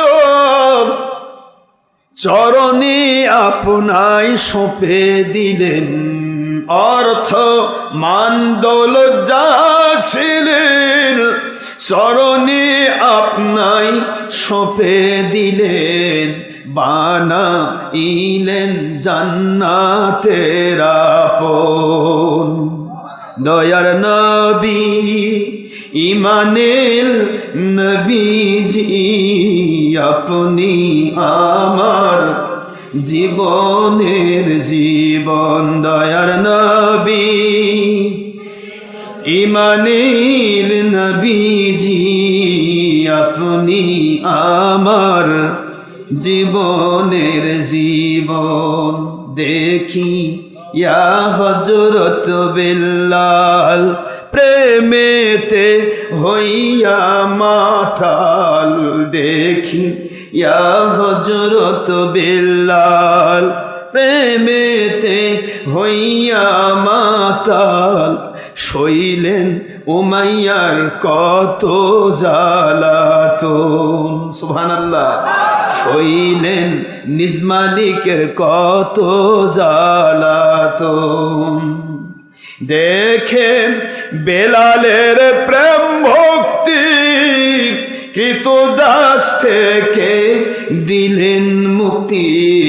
দেখে বেলালের ধৈর্য শক্তি, কৃতদাস থেকে দিলেন মুক্তি। দেখে বেলালের প্রেম ভক্তি, জাহান্নাম থেকে দিলেন মুক্তি। বানাইলেন আপন মুয়াজ্জিন, বলুন বানাইলেন জান্নাতের আপন। দয়ার নবী নূরের নবীজি, আপনি আমার জীবনের জীবন, আপনি আমার জীবন সাথী। অন্ধকার কবরের বাতি, আপনি আমার জীবন সাথী। অন্ধকার কবরের বাতি, আপনি আমার সকল জগতের ধন। আপনি আল্লাহ পাকের পরম ধন। রহমাতাল লিল আলামিন, আপনি জান্নাতের জমিন। রহমাতাল লিল আলামিন, ঈমান আমল কবুলের জামিন। রহমাতাল লিল আলামিন, জাহান্নাম থেকে বাঁচানোর জামিন। আপনি আমার জীবনের আপন। দয়ার নবী ইমানের নবীজি, আপনি আমার জীবনের জীবন। নারায়ে তাকবীর, নারায়ে রিসালাত। আল্লাহর ওলি হকের দাস সিদ্দিকী দরবার শরীফের মুর্শিদ কিবলা। বাবাজিরা আমার নবীর ভালোবাসায় আপনাকে জান্নাতে নিবে। আমার নবীর ভালোবাসায় আপনার ভিতরে ঈমান ঢুকায়া দেবে। আমার নবীর ভালোবাসায় আপনাকে জাহান্নামের আগুন থেকে বাঁচাবে। সুবহানাল্লাহ। মান আহাব্বা সুন্নতি ফাকাদ আহাব্বানি ওয়া মান আহাব্বানি কানা মাই ফিল জান্নাহ। যে ব্যক্তি আমার সুন্নাত, আমি কষ্ট অনুভব করি নাই না খেয়ে, আমি কষ্ট অনুভব করি নাই অসুস্থ হয়ে, আমি কষ্ট অনুভব করি নাই মানুষ আমাকে কষ্ট দিলে, আমি কষ্ট অনুভব করি নাই আবু জাহেল আমাকে ঢিল ছুড়লে, আমি কষ্ট অনুভব করি নাই তায়েফের ময়দানে আমার শরীর মোবারক রক্তাক্ত করলে, আমি কষ্ট অনুভব করি নাই দুনিয়ার কেউ অসম্মান করলে।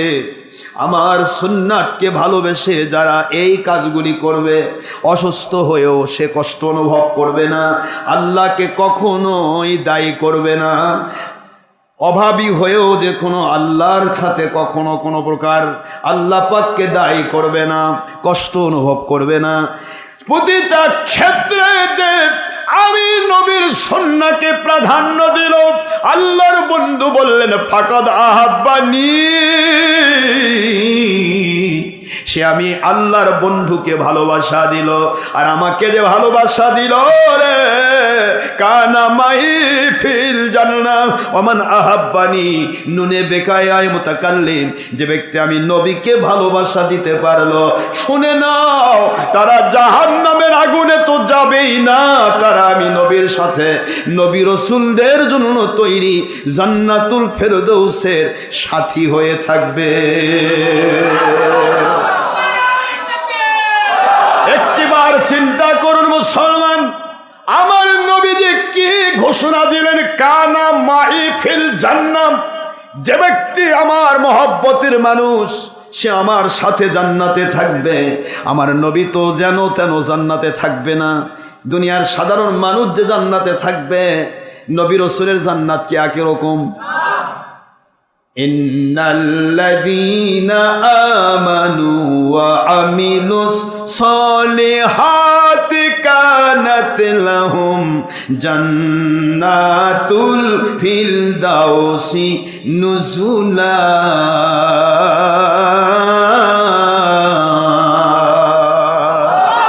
আল্লাহ বললেন সূরাতুল কাহফের 107 নম্বর আয়াত, যারা আমি আল্লাহ রব্বুল আলামিনের প্রতি ঈমান আনবে, নবীকে মোহব্বত করে ঈমানদার হয়ে যাবে, আমার নবী সাল্লাল্লাহু আলাইহি ওয়াসাল্লামকে মেনে নিয়ে আমলদার হয়ে যাবে, এই ঈমান আর আমল যার ভিতরে রইল, আমি আল্লাহ আমার নবীজির সাথী বানায়া, যেহেতু তারা আমার নবীকে অনুসরণ করেছে, নবীজিকে ভালোবেসে ঈমান এনেছে, এই জন্য আমার নবীজি সাল্লাল্লাহু আলাইহি সাল্লাম ওনার সেই দোয়া, সেই ওসিয়ত, সেই আমার নবীজির সেই ওয়াদা, কানা মাই ফিল জান্নাহ, সে আমার সাথে জান্নাতে থাকবে। আমার নবীজি তো জান্নাতুল ফেরদৌসের মেহমান।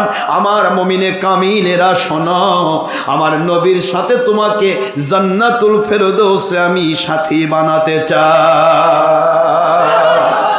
ইন্নাল্লাযীনা আমানু ওয়া আমিলুস সলিহাতি কানাত লাহুম জান্নাতুল ফিরদাউসি নুজুলা।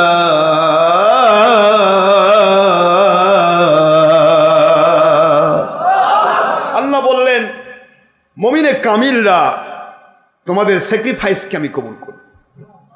এই জন্য অভাবী হয়ে কষ্ট নেবেন না, নিজেকে একেবারে দুর্বল ভাববেন না, আমি কিছুই পাইনি, আল্লাহ আমাকে কি দিল, আপনার কি দেয় নাই।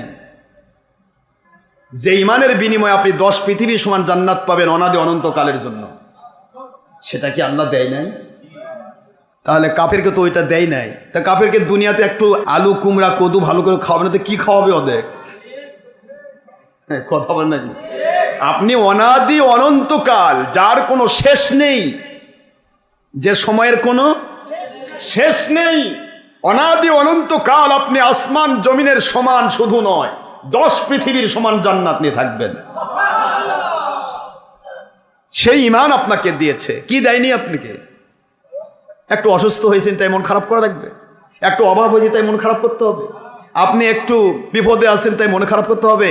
মনে রাখবেন, বিপদ যত ঘনীভূত, আমার মালিকের পক্ষ থেকে গুনাহ মাফ হয় তত ত্বরান্বিত, রহমত নাজিল হয় তত ত্বরান্বিত। জোরে বলুন সুবহানাল্লাহ। আপনার বিপদ নেই, আপনি রহমত দূরে থাকবে। যখনই বিপদ আপনার কাছে, রহমত তত নিকটে। সময় নেই, না হলে আমি আর বোঝাতাম। বিষয়টা হলো, আপনি নিজের সন্তানের কথা ভাবেন। সন্তান খেলাধুলা করছে, আপনার ভিতরে আনন্দ, আমার সন্তান খেলছে, কি সুন্দর দৌড়াদৌড়ি করতেছে, এই যে আনন্দ অনুভব করছে, এই মুহূর্তে সন্তানটা হঠাৎ করে আগুনের দিকে চলে গেল, আপনার কলিজা কি শান্তি থাকবে? কেমনে আগুন থেকে বাঁচাবেন এই চিন্তা আপনার হবে না? কথা বলছেন না। কেমনে আগুন থেকে সন্তানকে বাঁচাবেন এটা হবে না? প্রয়োজন বোধে নিজের হাত পুড়ে যাক, কিন্তু আমার সন্তানকে বাঁচাবো। পাগলের মতো দৌড় দে, ঝাঁপ মেরে যেমন সন্তানের নিকটে চলে যান আপনি। আমার মালিক বলেন, তুমি যখন বিপদে থাকো, আমি মালিকের রহমত তত ঝাঁপ দিয়ে তোমার ধরে ফেলে। বিপদ না আসলে তোমার উপর রহমত আসবে না। এই জন্য বিপদ আপদ, মুসিবত, রোগ ব্যাধি, অশান্তি, এগুলিকে কখনোই কষ্ট নেবেন না। এটা মুমিনের জন্য গলার মালা, এ অস্থায়ী জগতের জন্য। আপনি স্থায়ী জগতে শান্তি নেবেন, অস্থায়ী জগতে কষ্ট নেবেন না বাবা, কথা কয়। আচ্ছা, যারা ধান লাগান একটু বলেন তো, গ্রামের মানুষ ধান লাগায় না? ধান লাগানোর সময় খুবই মজা তো না? বীজ বপন করো, বীজতলা তৈরি করো, বীজ বপন করো, সেই বীজ বড় করো, তাক আবার তোলো, তাক আবার লাগাও, তাক আবার কত ভেজাল, কি শান্তি না? কথা কনে একটু বোঝেন তো একটু। তারপরে সেটা লাগালেন, এরপরে আগাছা দমন করছেন, এরপরে সেখানে সার দিচ্ছেন, পাউচ দিচ্ছেন, বাড়ির টাকা না থাক, ঋণ করে নিয়ে আসে টাকা দিত। কেন ওটা করা লাগবে কেন? থাক, ধান পরে থাক। আমার কথা কি বুঝতে পারছেন না? ঋণ করে নিয়ে এসে আপনি ব্যয় করতেছেন কেন? কারণ 3 মাস পরে আমার এই জমি ভরা যখন ধান আসবে তখন আমার মুখে হাসি ফুটবে। ঠিক না বা ঠিক বলো? এই যে 3 মাস পরে ধানটা আসবে, তবুও তো মেলা ভেজাল। মাজরা পোকাল দিয়ে কাটে দেয়, আরো গেল। টর্নেডো তুফান এসে ধান ঝরে দেয়, তত গেল। কত অসম্ভাবনা আছে। ঠিক না বা ঠিক বলে? তারপরও মনের মধ্যে আশার আলো, এ ধান আসবে আমার বাড়িতে, আমার বাড়িতে ধান আসবে। এই উদ্দেশ্যে 100 বিঘা জমিতে আপনি কষ্ট করতেছেন। কত কষ্ট, কত কি, এত কিছু করে ধান লাগালেন। এখন যদি আপনি ভাবেন এত কষ্টের দরকার কি, থাক জমি পড়ে থাক। বলেন তো, কষ্ট না করে আরামে ঘুম পারলে জমি পড়ে থাকলে ধান আসবে তো বাড়িতে? না। এই যে ধানটা নিয়ে আসতে গেলে যেমন কষ্ট করতে হয়, আর দুনিয়া মাজরাআতুল আখিরা, দুনিয়া আখিরাতের শস্য ক্ষেত্র। দুনিয়াতে আমার মালিকের কাছে অনাদি অনন্তকালের জন্য আপনি ধান যেরকম 3 মাস পরে কেটে নেবেন, গোটা বছর ধরে আরাম করে খাবেন, মজা করে খাবেন, মুখে হাসি ফুটাবেন, বাড়ির সমস্যা মেটাবেন, সন্তানের লেখাপড়া করাবেন, এটা করাবেন, সেটা করাবেন, ব্যবসা করবেন, চাকরি, বিভিন্ন কিছু, ওই এক ধানের উপর কথা বলছেন না কেন?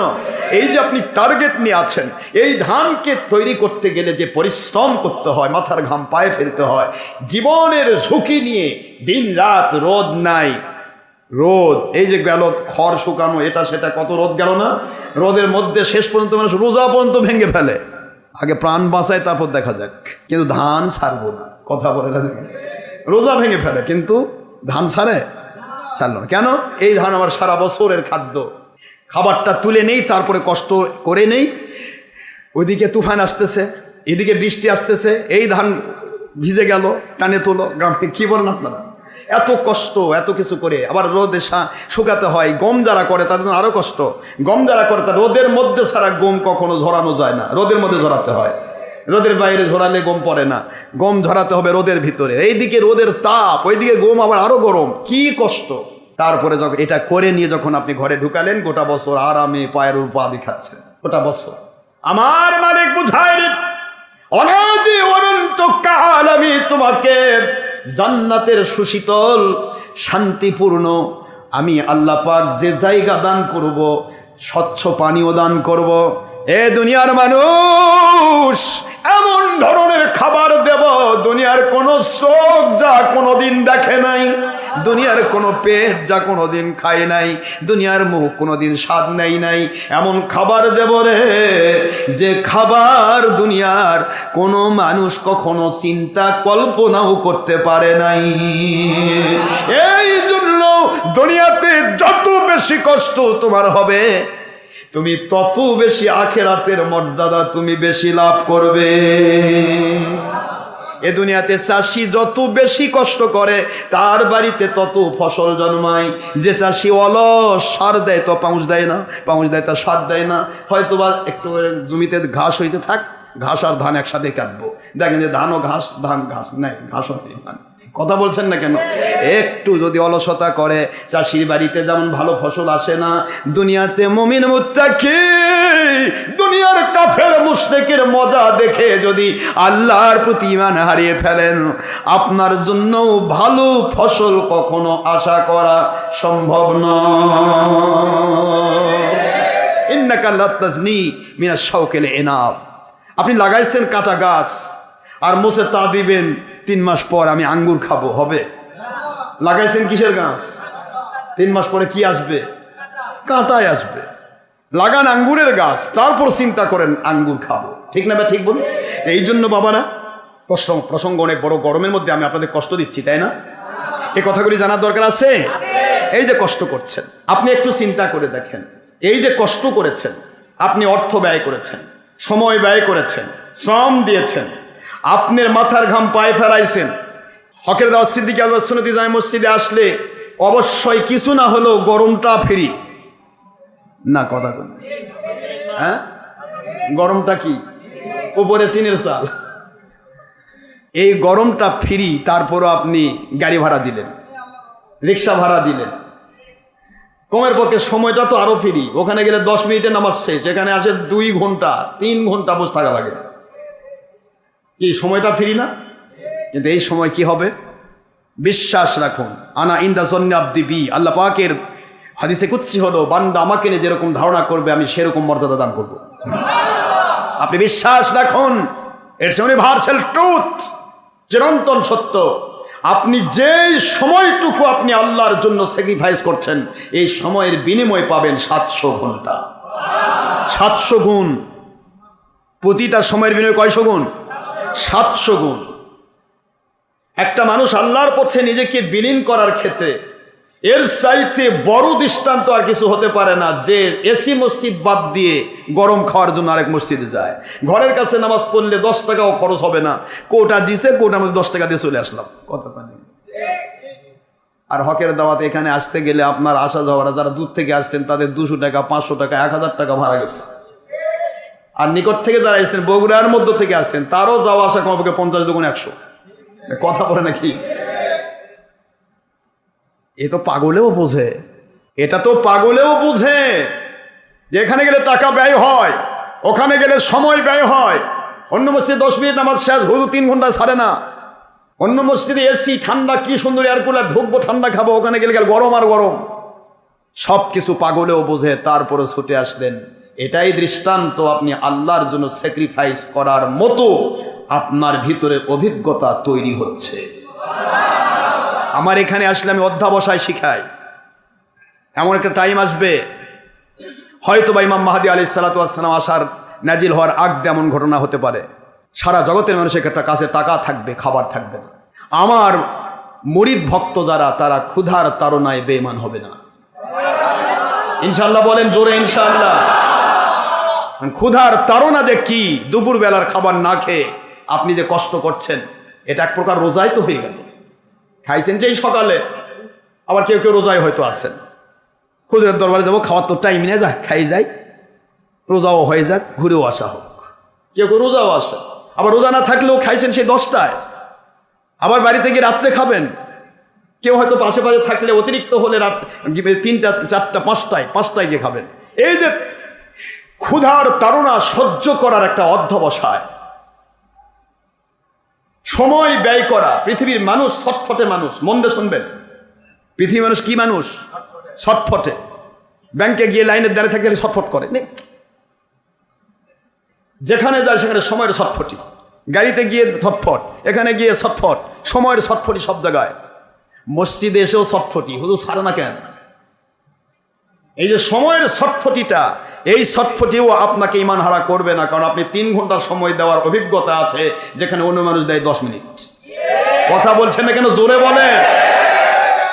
এই অভিজ্ঞতাগুলি শিখানো আমার পক্ষ থেকে এটা চেষ্টা, ইচ্ছা। আপনার অভিজ্ঞতা আসুন। নামাজ পড়তে আসবেন না, আমার ওই রকম কোনো মানসিকতা নেই। কেউ নামাজ পড়তে আসলো না, আমার 10 টাকা কমে গেল। কোনো ব্যক্তি নামাজ পড়তে আসলো, আমার 10 টাকা বেড়ে গেল।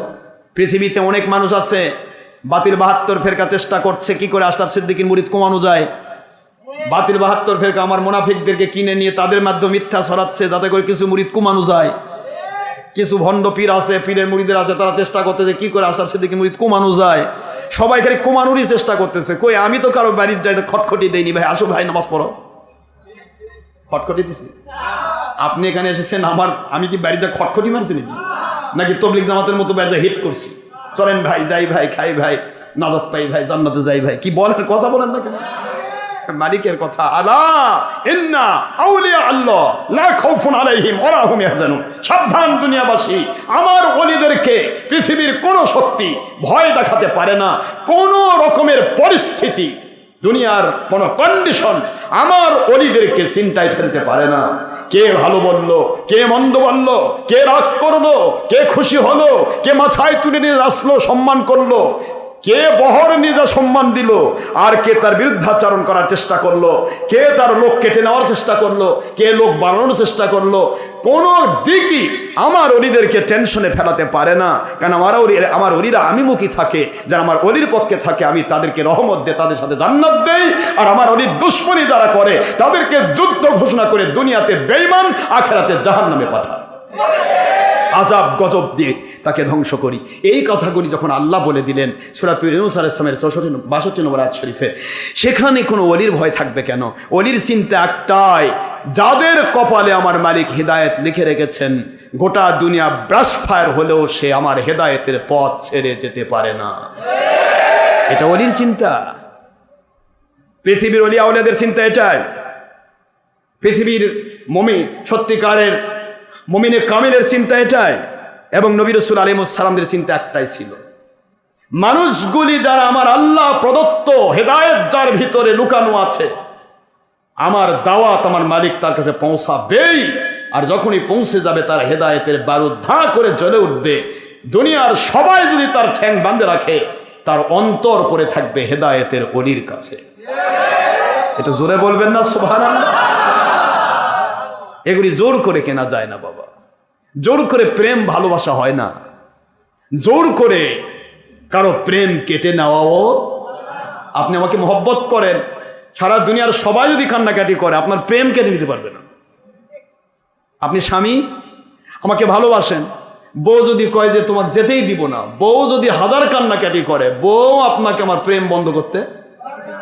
আপনার আহল পরিবার, আপনার সন্তান, আপনার মেয়ে, আপনার ছেলে, আপনার বউ, সে যদি আমাকে অন্তর দিয়ে আল্লাহ পাওয়ার আশায় ভালোবাসে, সারা দিন রাত 24 ঘন্টা যদি আপনি চেষ্টা করেন, আপনি তাকে শুধু পাবেন, কিন্তু তার অন্তর পড়ে থাকবে হকের দাওয়াতের দিকে।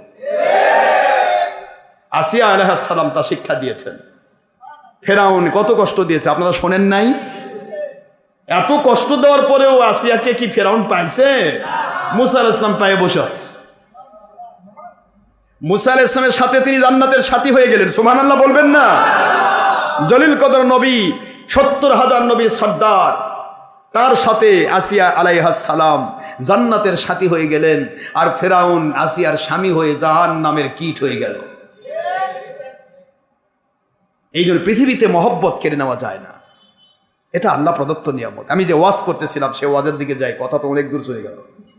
আল্লাহর বন্ধু বলে আম্মা ফাতিমা, মনে আছে না? মনে নাই? ফাতিমা আপনি আমার কলিজার টুকরা, বিদআতুম মিন্নি, আপনি আমার কলিজার টুকরা, আপনাকে আমি মহব্বত করি। ক্ষুধা লাগলে আমারও তো কষ্ট হয়, কিন্তু আমি আপনাকে দেখাতে চাই মা, এই যে 7 দিন আপনার বাড়িতে চুলায় আগুন ধরে নাই, আপনি কষ্ট অনুভব করেছেন সন্তানদের জন্য। জায়নামাজটা তোলেন, একটু সামনের দিকে তোলেন। জায়নামাজ উঠানো হলো, সামনের একটি মুড়ি ডান সাইড থেকে জায়নামাজ উঠাইছেন। লক্ষ্য করে দেখেন কাঁচা সোনা, গলিত সোনা প্রবাহিত হচ্ছে, সোনার নহর প্রবাহিত হচ্ছে। সোনার নহর বোঝেন? আমাদের যারা জুয়েলারি কাজ করে তাদের বললে বুঝবেন, সোনা কিন্তু কঠিন পদার্থ, কিন্তু বানাতে গেলে তরল বানাতে হয়। কি বানাতে হয়? সোনাকে কাঁচা করতে হয়, তা গরম করে হিট করে পুরা সোনাকে গলে পানি বানাতে হয়। পানি না বানালে সে ইচ্ছা মতো খোদাই করতে পারবে না। কোথায় কি রকমের ডিজাইন দেবে, এই ডিজাইনগুলি তৈরি করতে হলে সোনাকে কিন্তু পরিপূর্ণ পানি বানাতে হয়। কি বানাতে হয় বলেন না? তরল করে ফেলতে হয়। তারপর ইচ্ছা মতো যখন সে খোদাই করবে তখন ওটা কঠিন হয়ে গেল, সোনা এখন অলংকার হয়ে গেল। তো অলংকার করতে গিয়ে কঠিন হয়, কিন্তু কাঁচা সোনা। আর আল্লাহর হাবিব বলতেছেন, এখান থেকে আপনি তুলবেন বালতিকে বালতি, 1000 মন আপনি তোলেন, আপনার এই সোনা কমবে না, সোনা উঠতেই থাকবে। বলেন আম্মা আপনি দুনিয়া চান না আমার আল্লাহকে চান? আজ ফাতেমা রাদিয়াল্লাহু আনহা বলে, আমার আব্বা জান আমি সোনা দিয়ে কি করবো, আমার মালিক আর আমার নবীজি থাকলে আমার সব। আল্লাহর বন্ধু বলেন, তাহলে আপনাকে না খাওয়া পথ বেছে নিতে হবে। পৃথিবীটা শান্তির জায়গা নয়। আমি আবারও আপনার বলতেছি, শস্য উৎপাদন করার জায়গা কখনো শান্তির জায়গা নয়, শস্য কর্তন করার পরে শান্তির জায়গা। আপনি আলুই লাগান আর বেগুনি লাগান আর টমেটো লাগান আর মরিচ লাগান, আপনি ধান লাগান, যেটাই লাগান, লাগান থেকে শুরু করে কাটা পর্যন্ত শ্রম আর শ্রম। না কথা বলছেন না? আর যদি আপনি কোন না ওখানে একটু এসি লাগাই ধানের জমিতে একটু ঘুম পারবো, কথা কয় না, তাহলে তো ধান আসবে না। ধান বলবে তুই এসি খা, ধান আর কপালে জুটতেছে না। শস্য ক্ষেত্রে যেরকম অশান্তিকে বরণ করে নিতে হয়, কষ্টকে বরণ করে নিতে হয়, আমার আল্লাহ বলেন দুনিয়া আখেরাতের শস্য ক্ষেত্র, এটাও আখেরাতের মর্যাদা লুটানোর জন্য কষ্টের জায়গা। এখানে কষ্ট করো, অনাদি অনন্তকাল তোমাদেরকে আমি শান্তি দেব।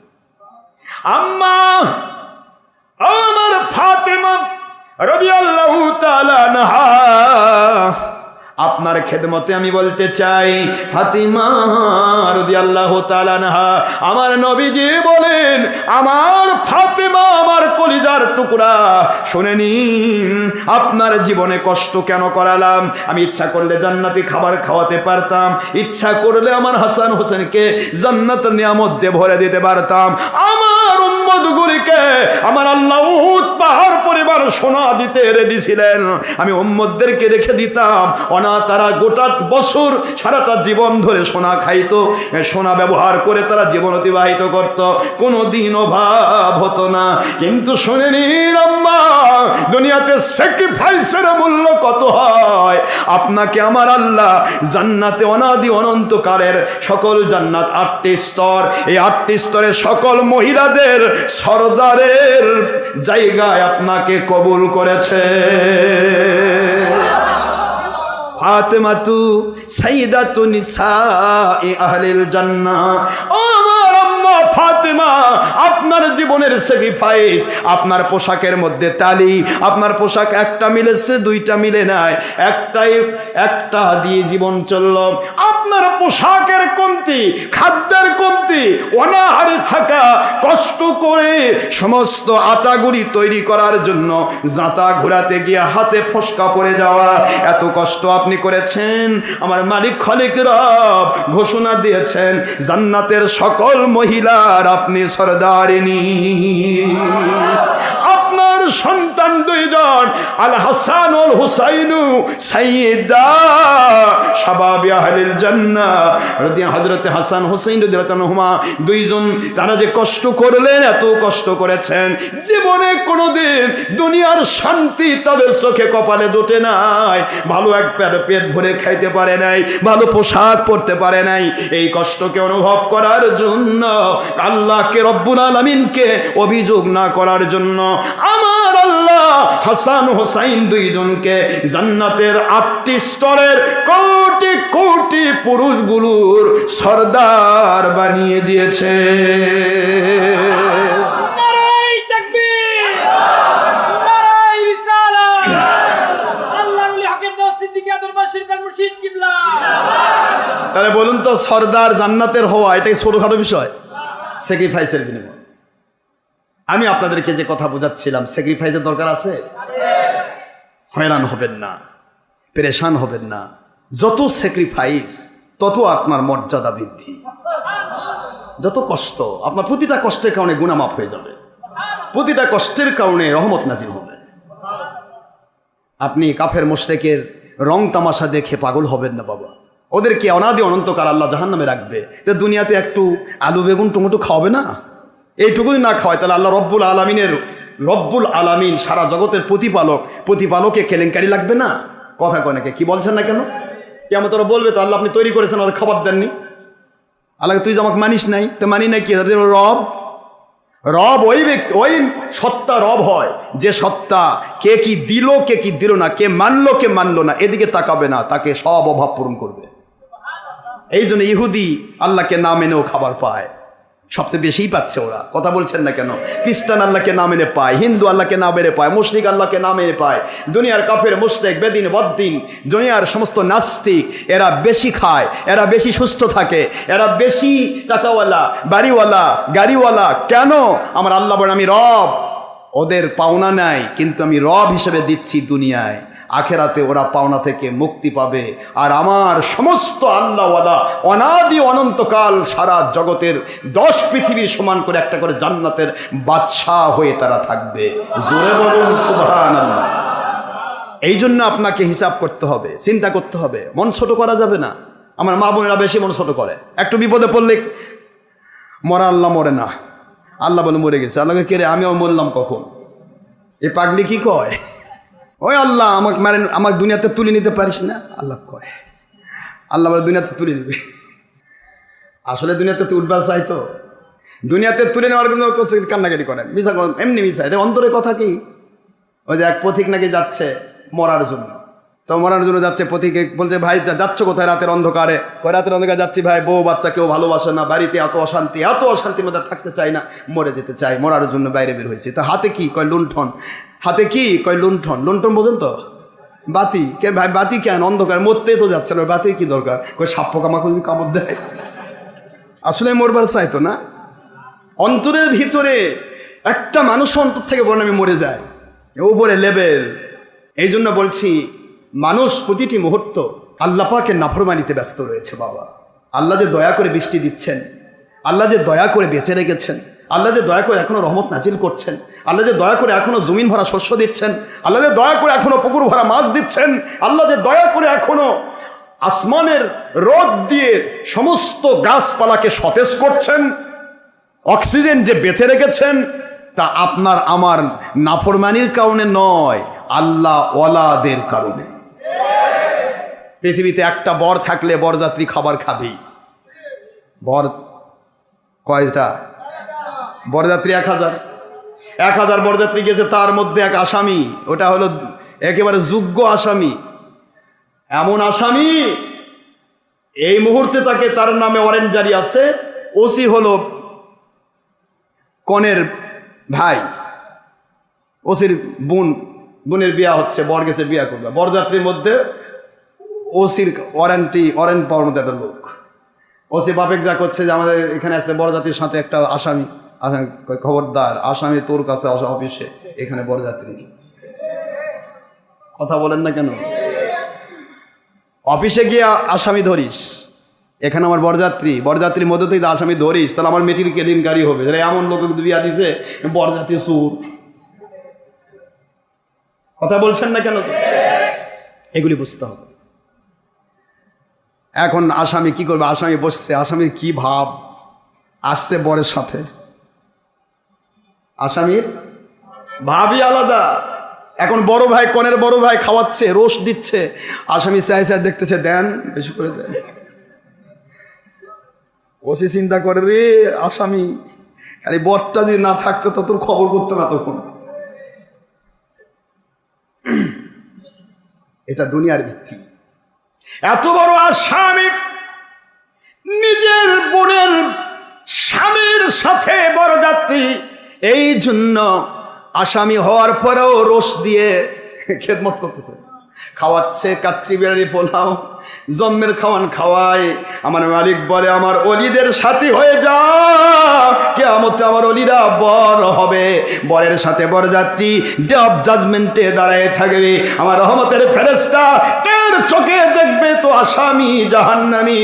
আমি বলবো আল মারউ মাআ মান আহাব্বা, পৃথিবীতে যার সাথে যার মহব্বত রে, তার সাথে তার হাসর। খবরদার ধরিস না, আমার বর অলির সাথে জান্নাতে ঢুকায়া দে।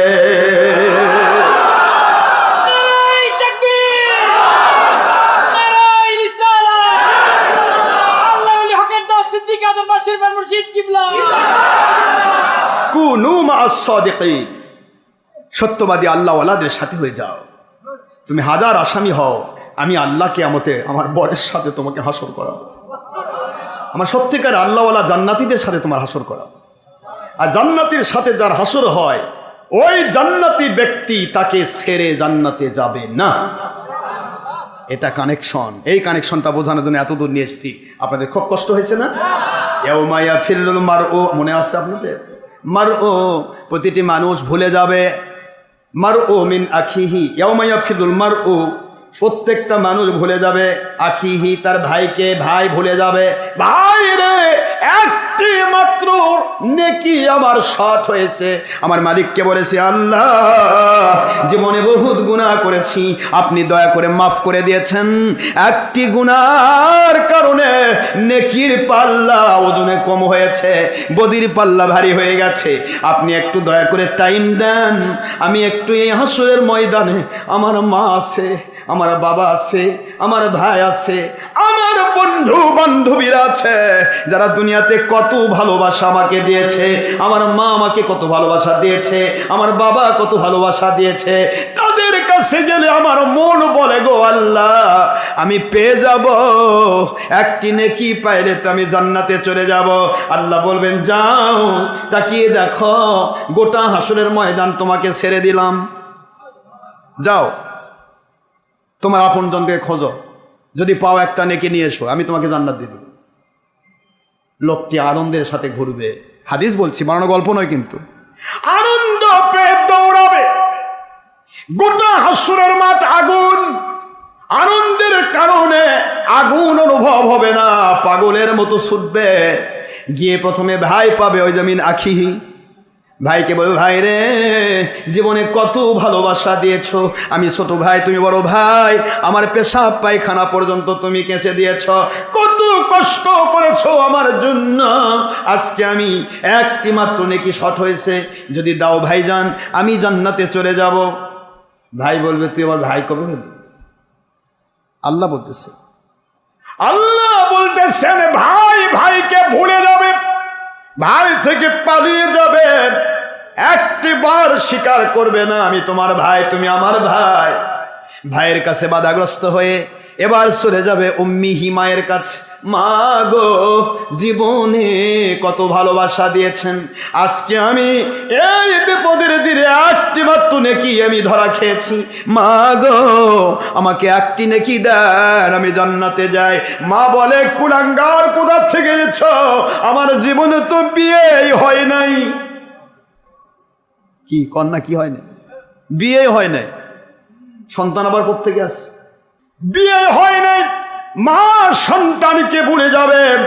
কোরআন বলতেছি উম্মিহি, কোরআনের বাণী, ও আবিহি বাবাও ভুলে যাবে এইভাবে, ও সাহিবাতিহি বন্ধুরা ভুলে যাবে, ও বানিহি সন্তান সন্তানকে ভুলে যাবে, সন্তান বাবাকে ভুলে যাবে, বাবা যদি সন্তানকে বলে বাবা তো কত সুন্দর করে লালন পালন করেছি, মা বলবে বাবা এত কষ্ট করেছি তোমার জন্য, একটি নেকি দাও, একজনও দেবে না। ইয়াউমাইদিন শানু ইউগনি, সবাই সবাইকে নিয়ে যেদিন ব্যস্ত, ওই দিন আমার নবীজি এবং আল্লাহর ওয়ালিগণ তাদের মহব্বতী মানুষ নিয়ে ব্যস্ত, সবাই ভুলে গেল। আল্লাহর বন্ধু বলে সাহাবায়ে কেরাম কেন আমি কষ্ট দিচ্ছি আপনাদেরকে, কারণ আমি বিপদের দিন দুনিয়া রাখতে চাই, এটা শেষ হয়ে যাবে। এখানে ভিক্ষুক হলে যে কোনো আননোন অপরিচিত ব্যক্তির থেকেও ভিক্ষা পাওয়া যায়, কিন্তু অনাদি অনন্ত কালের ওই ডে অফ জাজমেন্টে ওই দিন দুনিয়ার মায়ের কাছে ভিক্ষা মিলবে না, বাবার কাছে মিলবে না, ভাইয়ের কাছে মিলবে না, বন্ধুর কাছে মিলবে না, আপনজনের কাছে মিলবে না।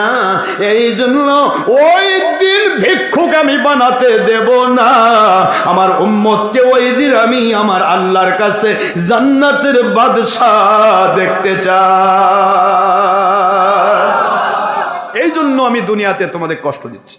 একজন সাহাবী অভিযোগ করে নাই, হুজুর আপনি আমাদের সাথে, দোজাহানের বাদশাহ আমাদের সাথে, আমরা না খেয়ে আসি, গাছের পাতা খেয়ে ছাগলের মতো পায়খানা করছি, ও নবী আপনি কি দিলেন? এই কথা নবীকে কেউ বলে নাই, কারণ আল্লাহ এবং আল্লাহ রসুল যেভাবে রেখে খুশি আমরা সেইভাবে খুশি। এই জন্য আল্লাহ পাকের হাবিব আল্লাহর কোরআন দিয়ে বোঝাইলেন আমার নবীর সাহাবীদেরকে যারা মানবে তাদের জন্য আমি দুনিয়াতে জান্নাত প্রস্তুত করে রাখলাম, ওরা মরবে আর জান্নাতে ঢুকবে। ওয়া আ'আদ্দা লাহুম জান্নাতিন তাজরি তাহতাহাল আনহারু খালিদিনা ফিহা আবাদা যালিকাল ফাওজুল আযীম। আল্লাহ বলেন কোরআন শরীফের সূরাতুন তাওবার 100 নম্বর আয়াত শরীফে 9 নম্বর সূরা, আল্লাহ বলে দিলেন যে আমি আমার নবীর সাহাবায়ে কেরামকে যারা অনুসরণ করবে, ওয়াল্লাযিনা তাবাউহুম বিইহসান, ইহসানের সাথে যাদের অনুসরণ করবে আমি আল্লাহ ঘোষণা দিচ্ছি তাদেরকে আমি সন্তুষ্ট হব এবং তাদের জন্য জান্নাত প্রস্তুত করে রাখলাম। দুনিয়া ছাড়বে, আমি আল্লাহ জান্নাতে ঢুকাবো। এই জন্য স্যাক্রিফাইস সাহাবায়ে কেরামের সবচেয়ে বড় গুণ।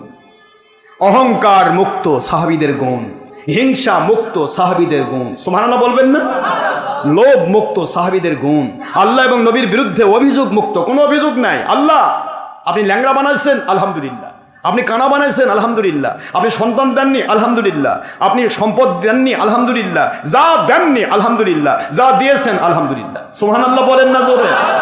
এটা সাহাবীদের আমল। কার আমল বলেন তো কার? এই শুকরিয়ার কারণে সাহাবায়ে কেরামদের সাথে আপনার জান্নাত হবে। এই জন্য কষ্ট করছেন, আসার সময় নিয়ত করেছেন, গোসল করেছেন। হুজুর বলেছেন, যে ব্যক্তি জুমার নামাজ আদায়ের জন্য ঘর থেকে বের হওয়ার আগে নিয়ত করে গোসল করলো, ও যেন জান্নাতের দরিয়ার মধ্যে গোসল করল, জান্নাতের দরিয়ায় গোসল করে বের হলো। যেমন স্ত্রী সহবাসের পর অথবা নাপাক হওয়ার পর রাতের বেলা যদি কেউ গোসলে যায়, হাদিসে যাচ্ছে প্রতিটি ফোঁটা পানির বিনিময় আমার আল্লাহ তার নামে সওয়াব লেখেন। আমাদের অনেকে আছে গোসলই করে না, কাত হয়ে পড়ে থাকে। আল্লাহ কয়, তোর যদি এই সময় যদি কবর হয়, তোর যদি মালাকুল মউত আছে, তোর যদি জানটা নিয়ে নেয়। এই যে কয়দিন আগে আমাদের এক মুরিদ মৃত্যু হলো, এই যে ইয়াতে দুপসাসিয়ার মানু হাজি, না মানু হাজি মারা গেছে ঘুমের মধ্যে। বউ পার্শ্বে শোয়া, ছেলে শোয়া, সবাই শোয়া, ঘুমের মধ্যে মরে আছে। সকালে ওঠে ঠেলে আর ওঠে না। কেন ওঠে না? কেন? দেখে যে মরিস। এই যে মরে যাওয়াটা, এখানে আল্লাহর দয়া। আমি আগে আপনাদের বলছি, রাসূল পাক সাল্লাল্লাহু আলাইহি ওয়াসাল্লাম আরেকটা ওয়াদা নিয়েছেন হযরতে আজরাইলের কাছ থেকে। সবাই এগুলি অনেক সময় প্রয়োজন। আজরাইল ইসলামকে বলেছেন, আজরাইল, যত কষ্ট দেওয়ার আছে উম্মতের সব কষ্ট আমাকে দাও, আমার শান্তির মৃত্যুর প্রয়োজন নাই। আমি তো হায়াতুন নবী, আমার মৃত্যু কি? সুবহানাল্লাহ ধরে কর। মৃত্যুর জাকান্দানি, সাকরাতুল মউতের যত কষ্ট, ওই কষ্ট আমি নিতে চাই সমস্ত উম্মতের, আমাকে দাও। কিন্তু আমার উম্মতের জন্য তুমি আমার কাছে ওয়াদা করবে, আমার উম্মতকে তুমি শান্তিপূর্ণভাবে মৃত্যু দেবে। আজ ওয়াদা করেন আল্লাহর হাবিব, আমি ওয়াদা করছি আপনার উম্মতেরা যারা নামাজ পড়বে আপনাকে ভালোবেসে, আয়াতুল কুরসি পড়বে, না পারলেও নামাজ পড়বে, আল্লাহর কাছে দোয়া করবে, আমি আল্লাহ পাকের পক্ষ থেকে ওয়াদা দিচ্ছি, আমি এমনভাবে আপনার উম্মতের জান কবজ করব যেন মায়ের কোলের মধ্যে শুয়ে থেকে সন্তান যেমন স্তন পান করে, স্তন থেকে দুধ পান করতে করতে ঘুমিয়ে যায়, মা আস্তে করে তার মুখ থেকে স্তন বৃন্তটা খুলে নেয়, সন্তান বুঝতে পায় না, ঠিক ওইভাবে আমি আপনার উম্মতের জান কবজ করব। জোরে বলুন না সুবহানাল্লাহ, আর জোরে বলেন সুবহানাল্লাহ। এই জন্য আপনাকে আমাকে মৃত্যু এমন সময় দেওয়া হবে বুঝতেই পারবেন না, গুট করে মৃত্যু এসে গেছে। এখন আপনি নাপাক অবস্থা মরে গেলেন, যাই ধুয়ে দিচ্ছে, তাই কি ফরজ গোসল করান পারবে? আর সেই ক্ষমতা আছে? ফরজ গোসলের মধ্যে গড়গড়ার কুলি কেমনে করাবে? করে কেমনে করাবে? নাকের মধ্যে পানি কেমনে দেওয়া হবে? কথা করলেন না কেন? মারা যাওয়ার পরে যে গোসলটা, এই তো ফরজ গোসল দেওয়া পারতেছে না, সুন্নত গোসল দিচ্ছে। আপনার ফরজ গোসল যে থেকে গেল, এখন এবার নাপাক অবস্থায় কবরে গেলেন, মন কান্ন কিনা সে বলবে, কে রে নাপাক কি? এই জন্য আমি অনুরোধ করব, যারা সহবাসের কারণে, স্বপ্নদোষের কারণে, বিভিন্ন কারণে ফরজ গোসল হয়, পারতপক্ষে অসুস্থ যদি না হন তাহলে গোসলটা করে নেবেন। আর অসুস্থ যদি হন, পানি ব্যবহার করলে কষ্ট হবে, অ্যালার্জি আছে, ইনফ্লুয়েঞ্জা আছে, পানিবাহিত রোগ আছে, আপনার রোগ বেড়ে যাওয়ার সময় কষ্ট হচ্ছে, কমের পক্ষে আপনি তায়াম্মুম করে নেবেন। কি করে নেবেন বলেন না? তায়াম্মুম করে মাটি রাখবেন বাড়িতে, প্রত্যেকের বাড়িতে মাটি থাকবে, সফরের হালতে অবশ্যই আপনার থলের মধ্যে মাটি থাকবে, তায়াম্মুম করে নেবেন। তায়াম্মুমও কিন্তু ফরজ গোসলের কাজ করে দেয়। জোরে বলুন সুবহানাল্লাহ। মুসাফির হালতে, অসুস্থ অবস্থায় আপনি তায়াম্মুম করবেন, তারপরে সময় মতো যখন সুযোগ পাবেন গোসল করে নেবেন।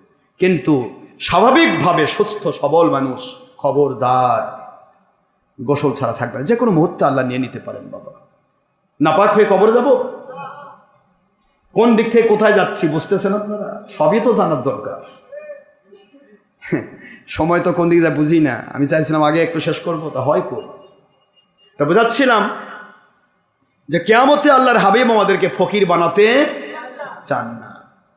এটা নবীজির সবচাইতে বড় টার্গেট। হাদিসুন, এই যে আমরা দোয়া পড়ি না, আমরা যে সূরাতুল তাওবার শেষের আয়াতটা বলি, লাকাদ জাআকুম রাসূলুম মিন আনফুসিকুম আসিসুন আলাইহি মা আনিতুম হারিস। এমন এক রসুল দিলাম যে রসুল রউফুর রহিম, তোমাদের জন্য রউফ। রউফ হলো আল্লাহ, আল্লাহর সিফত নবীকে দিয়ে দিছে। সুবহানাল্লাহ জোরে কোন না? তোমাদের উপরে দয়ালু। কেমন দয়ালু থাকে জানো? হারিস। আমার নবীর অর্থের লোভ নেই, টাকার লোভ নেই, পয়সার লোভ নেই, দুনিয়ার বাড়ি গাড়ির লোভ নেই। আমার নবীর একটি মাত্র আকাঙ্ক্ষা, তা হলো তার উম্মতকে জান্নাতি বানানো। জোরে বলুন সুবহানাল্লাহ। আর উম্মত যেন কিয়ামতে বেঁচে যায়, অনাদি অনন্তকাল যেন বেঁচে যায়, এই উদ্দেশ্যে আমার নবী হারিস বলা হয়েছে। হারিস, হারিসুন আলাইকুম বিল মুমিনিনা রাউফুর রহিম।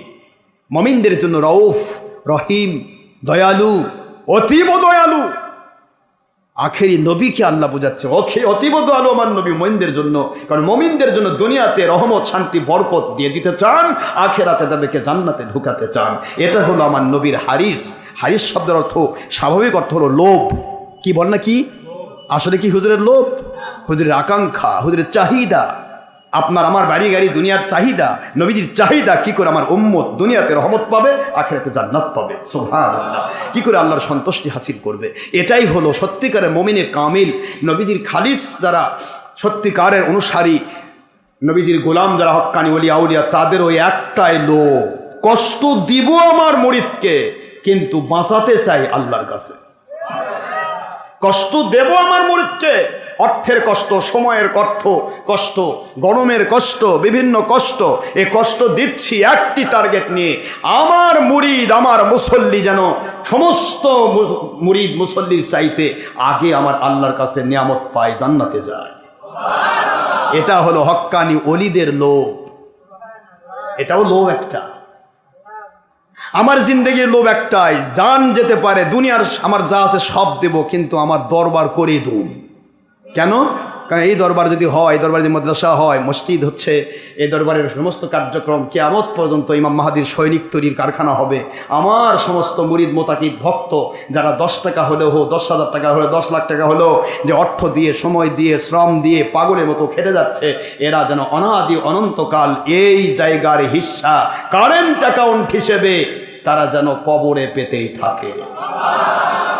এটা আমার লোভ, এটা আমার ইচ্ছা। আমার জমি জমা সব বিক্রি দিয়েছি। বগুড়ার জমি ছিল কয়েকটা, সব বিক্রি করেছি। তারপর আমার জগরহাটের, আমার গ্রামের জমি সব বিক্রি দিই। উদ্দেশ্য কি? মানুষ তো জমি কিনে, পীরেরা জমি কিনে হয়রান। বাংলাদেশে এমনও পীর আছে 1000 বিঘা নয়, 1000 একর জমির মালিক।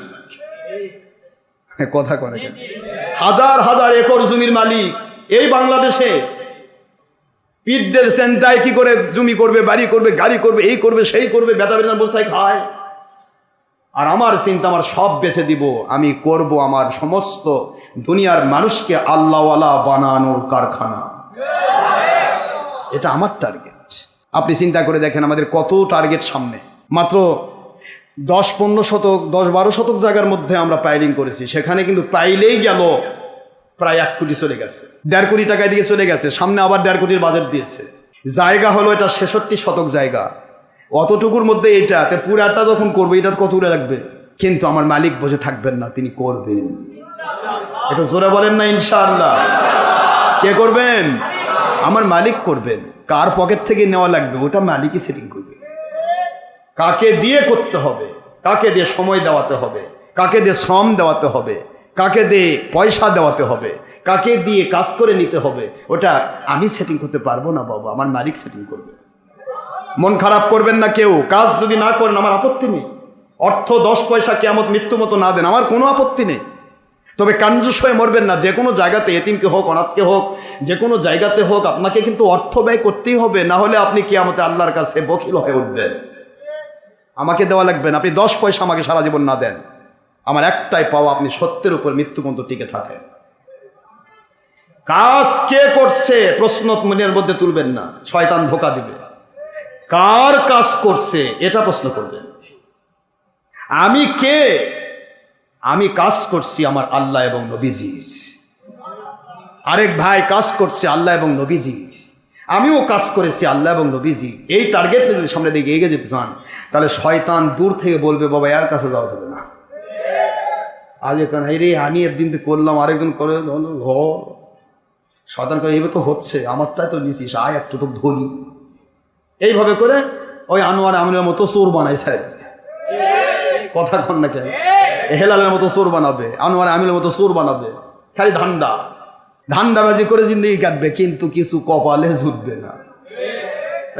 ধান্দাবাজে কোনো শান্তি নাই। ধান্দাবাজের কোনো শান্তি, সারাটা জীবনই অশান্তি। আর যে ব্যক্তির ধান্দা নেই, ও প্রতিটা মুহূর্ত শান্তিতে তার জীবন ভরা। ধান্দাবাজের 1000 কোটি টাকার মালিক হলে শান্তি হবে না। এই যে বাংলাদেশে কিছু পীর আছে, কোটি টাকা নয়, কোটি কোটি 1000 কোটি টাকার মালিক, 1000 একর বিঘা জমির মালিক, তারপরে কলজাত শান্তি নাই। কলিজাত শান্তি নাই, খালি কই কেরে অমুক এই হয়েছে, আমার কাছে আসলে ঠিক, সে যদি গাঁজাখোর হয়, আর আমার কাছে না আসলে সে বাতিল, যদি সে আল্লাহর ওলিও হয়। আর শান্তি আছে? শান্তি নেই। যখন সত্যকে স্বীকৃতি দেওয়া সম্ভব না হবে, ভিক্ষুক হোক আর বাদশাহ হোক, যিনি কোরআন সুন্নাহ ইজমা কিয়াসের ভিত্তিতে আল্লাহর হুকুম রাসূলের সুন্নাহ দিতে চলবে, তাকে হক বলে স্বীকৃতি দিতে হবে। তবে আপনার কলিজার মধ্যে আল্লাহ শান্তি ঢেলে দেবে, আল্লাহ আপনাকে হক হিসেবে কবুল করবে। আর ভিক্ষুক হোক, বাদশাহ হোক আর আমি হই, আল্লাহর সন্তুষ্ট যদি না চলি, তাহলে আমি হকের উপর টিকে থাকতে পারবো না। এই চিন্তা যদি মাথায় থাকে, তাহলে আপনি হকের উপর চলতে পারবেন। স্বীকৃতি নেই, তাহলে তার শান্তি হবে? সারা জগৎ কিনেও শান্তি হবে না। হায় রে, ওই মুরিদ আমার কাছে আসতো, আরো কত টাকা আসতো, এই চিন্তা করতে জিন্দগি শেষ। পর কবর মধ্যে যাবে, কবর আল্লাহ কবে কেড়ে এত টাকা কি করলি, 1000 কোটি টাকার মালিক, 1000 বিঘা জমি মালিক, কই গেল তো, ধরে ফেলবে আল্লাহ। এই জন্য আমি আপনাদের বলছি, পীর মুরিদি যার যার সুন্নত তরিকত সবার, যে পীর, আমি আবারও বলছি, বারবার বলছি, সে আশরাফ সিদ্দিকী হোক, যে পীরের কাছে গিয়ে মুরিদ অহংকারী হয়, মুরিদ হিংসুক হয়, মুরিদ অহংকারী হয়, মুরিদ হিংসুক হয়, মুরিদ অন্যের প্রতি জুলুম করে, মুরিদ রান্দাবাজি করে, এমন পীর কোনো সময় মানবেন না। দরকার নেই অমন পীরের, কারণ অর্পিত অহংকারই তো তাকে ধ্বংস করবে, তার হিংসায় তো তাকে আগুনে জ্বালাবে, তার জিন্দগি সব আমল পুরে ছাই করবে। তাহলে ওর কাছে যাওয়ার দরকার কি? সুতরাং পীর হোক আর পীরের মুরিদি হোক, যার মধ্যে অহংকার ঢুকেছে, হিংসা ঢুকেছে, মানুষের ক্ষতি, মানুষের উপর জুলুম, এটা পীরও নয়, এটা মুরিদও নয়, এটা শয়তানের গোলাম। মনে থাকবে? তবে নবীদেরকে কষ্ট দেওয়ার জন্য যেমন আবু জাহেল বাহিনী ছিল, মুনাফিক বিশর বাহিনী ছিল, ওলিদেরকে কষ্ট দেওয়ার জন্য দুনিয়ার বাতিল 72 এবং মুনাফিক বিশরের ওই অনুসারে কিছু মুনাফিকও থাকবে। এগুলি পীরের পীরত্ব বা মুরিদের মুরিদগুলি কেটে যাওয়ার কোনো সুযোগের কাজ না। কথা কি বুঝতে পেরেছেন? এগুলি তার মুনাফিকই। শয়তান তাকে বাছাই করেছে, শয়তান বাছাই করেছে সত্যের বিরুদ্ধাচরণ করার জন্য। এই সত্যের বিরুদ্ধাচরণ করতে গিয়ে শয়তানের সাথে সে ধ্বংস হবে, তার ধ্বংস সে নিজে ডেকে নিয়ে আসবে, কিন্তু ওলিয়া উলিয়ার ধ্বংস কেউ নিয়ে আসতে পারবে না। এটাই মনে রাখতে হবে। আসুন আমরা সত্যিকারের ইসলাম মেনে আল্লাহর সন্তুষ্টি করে চলতে চাই। মহান আল্লাহ আমাদের সবাইকে আল্লাহর সন্তুষ্টি, নবীজির মহব্বত নিয়ে সত্যিকারের ইসলাম মেনে আমাদের জীবন চলার পথে মৃত্যু পর্যন্ত বংশ পরম্পরায় ওলিয়া উলিয়ার মাকাম দান করুন সবেন, আল্লাহুম্মা আমিন। ওমা আলাইনা ইল্লাল বালাগুল মুবিন, হাদা মা ইনদি মা ইনফাদ ওমা ইনদাল্লাহি ওয়া রাসূলিহি সাল্লাল্লাহু আলাইহি ওয়াসাল্লাম। সুবহানাকাল্লাহুম্মা ওয়া বিহামদিকা আশহাদু আল্লা ইলাহা ইল্লা আনতা আস্তাগফিরুকা ওয়া আতুবু ইলাইকা। আসসালামু আলাইকুম ওয়া রাহমাতুল্লাহি ওয়া বারাকাতুহু।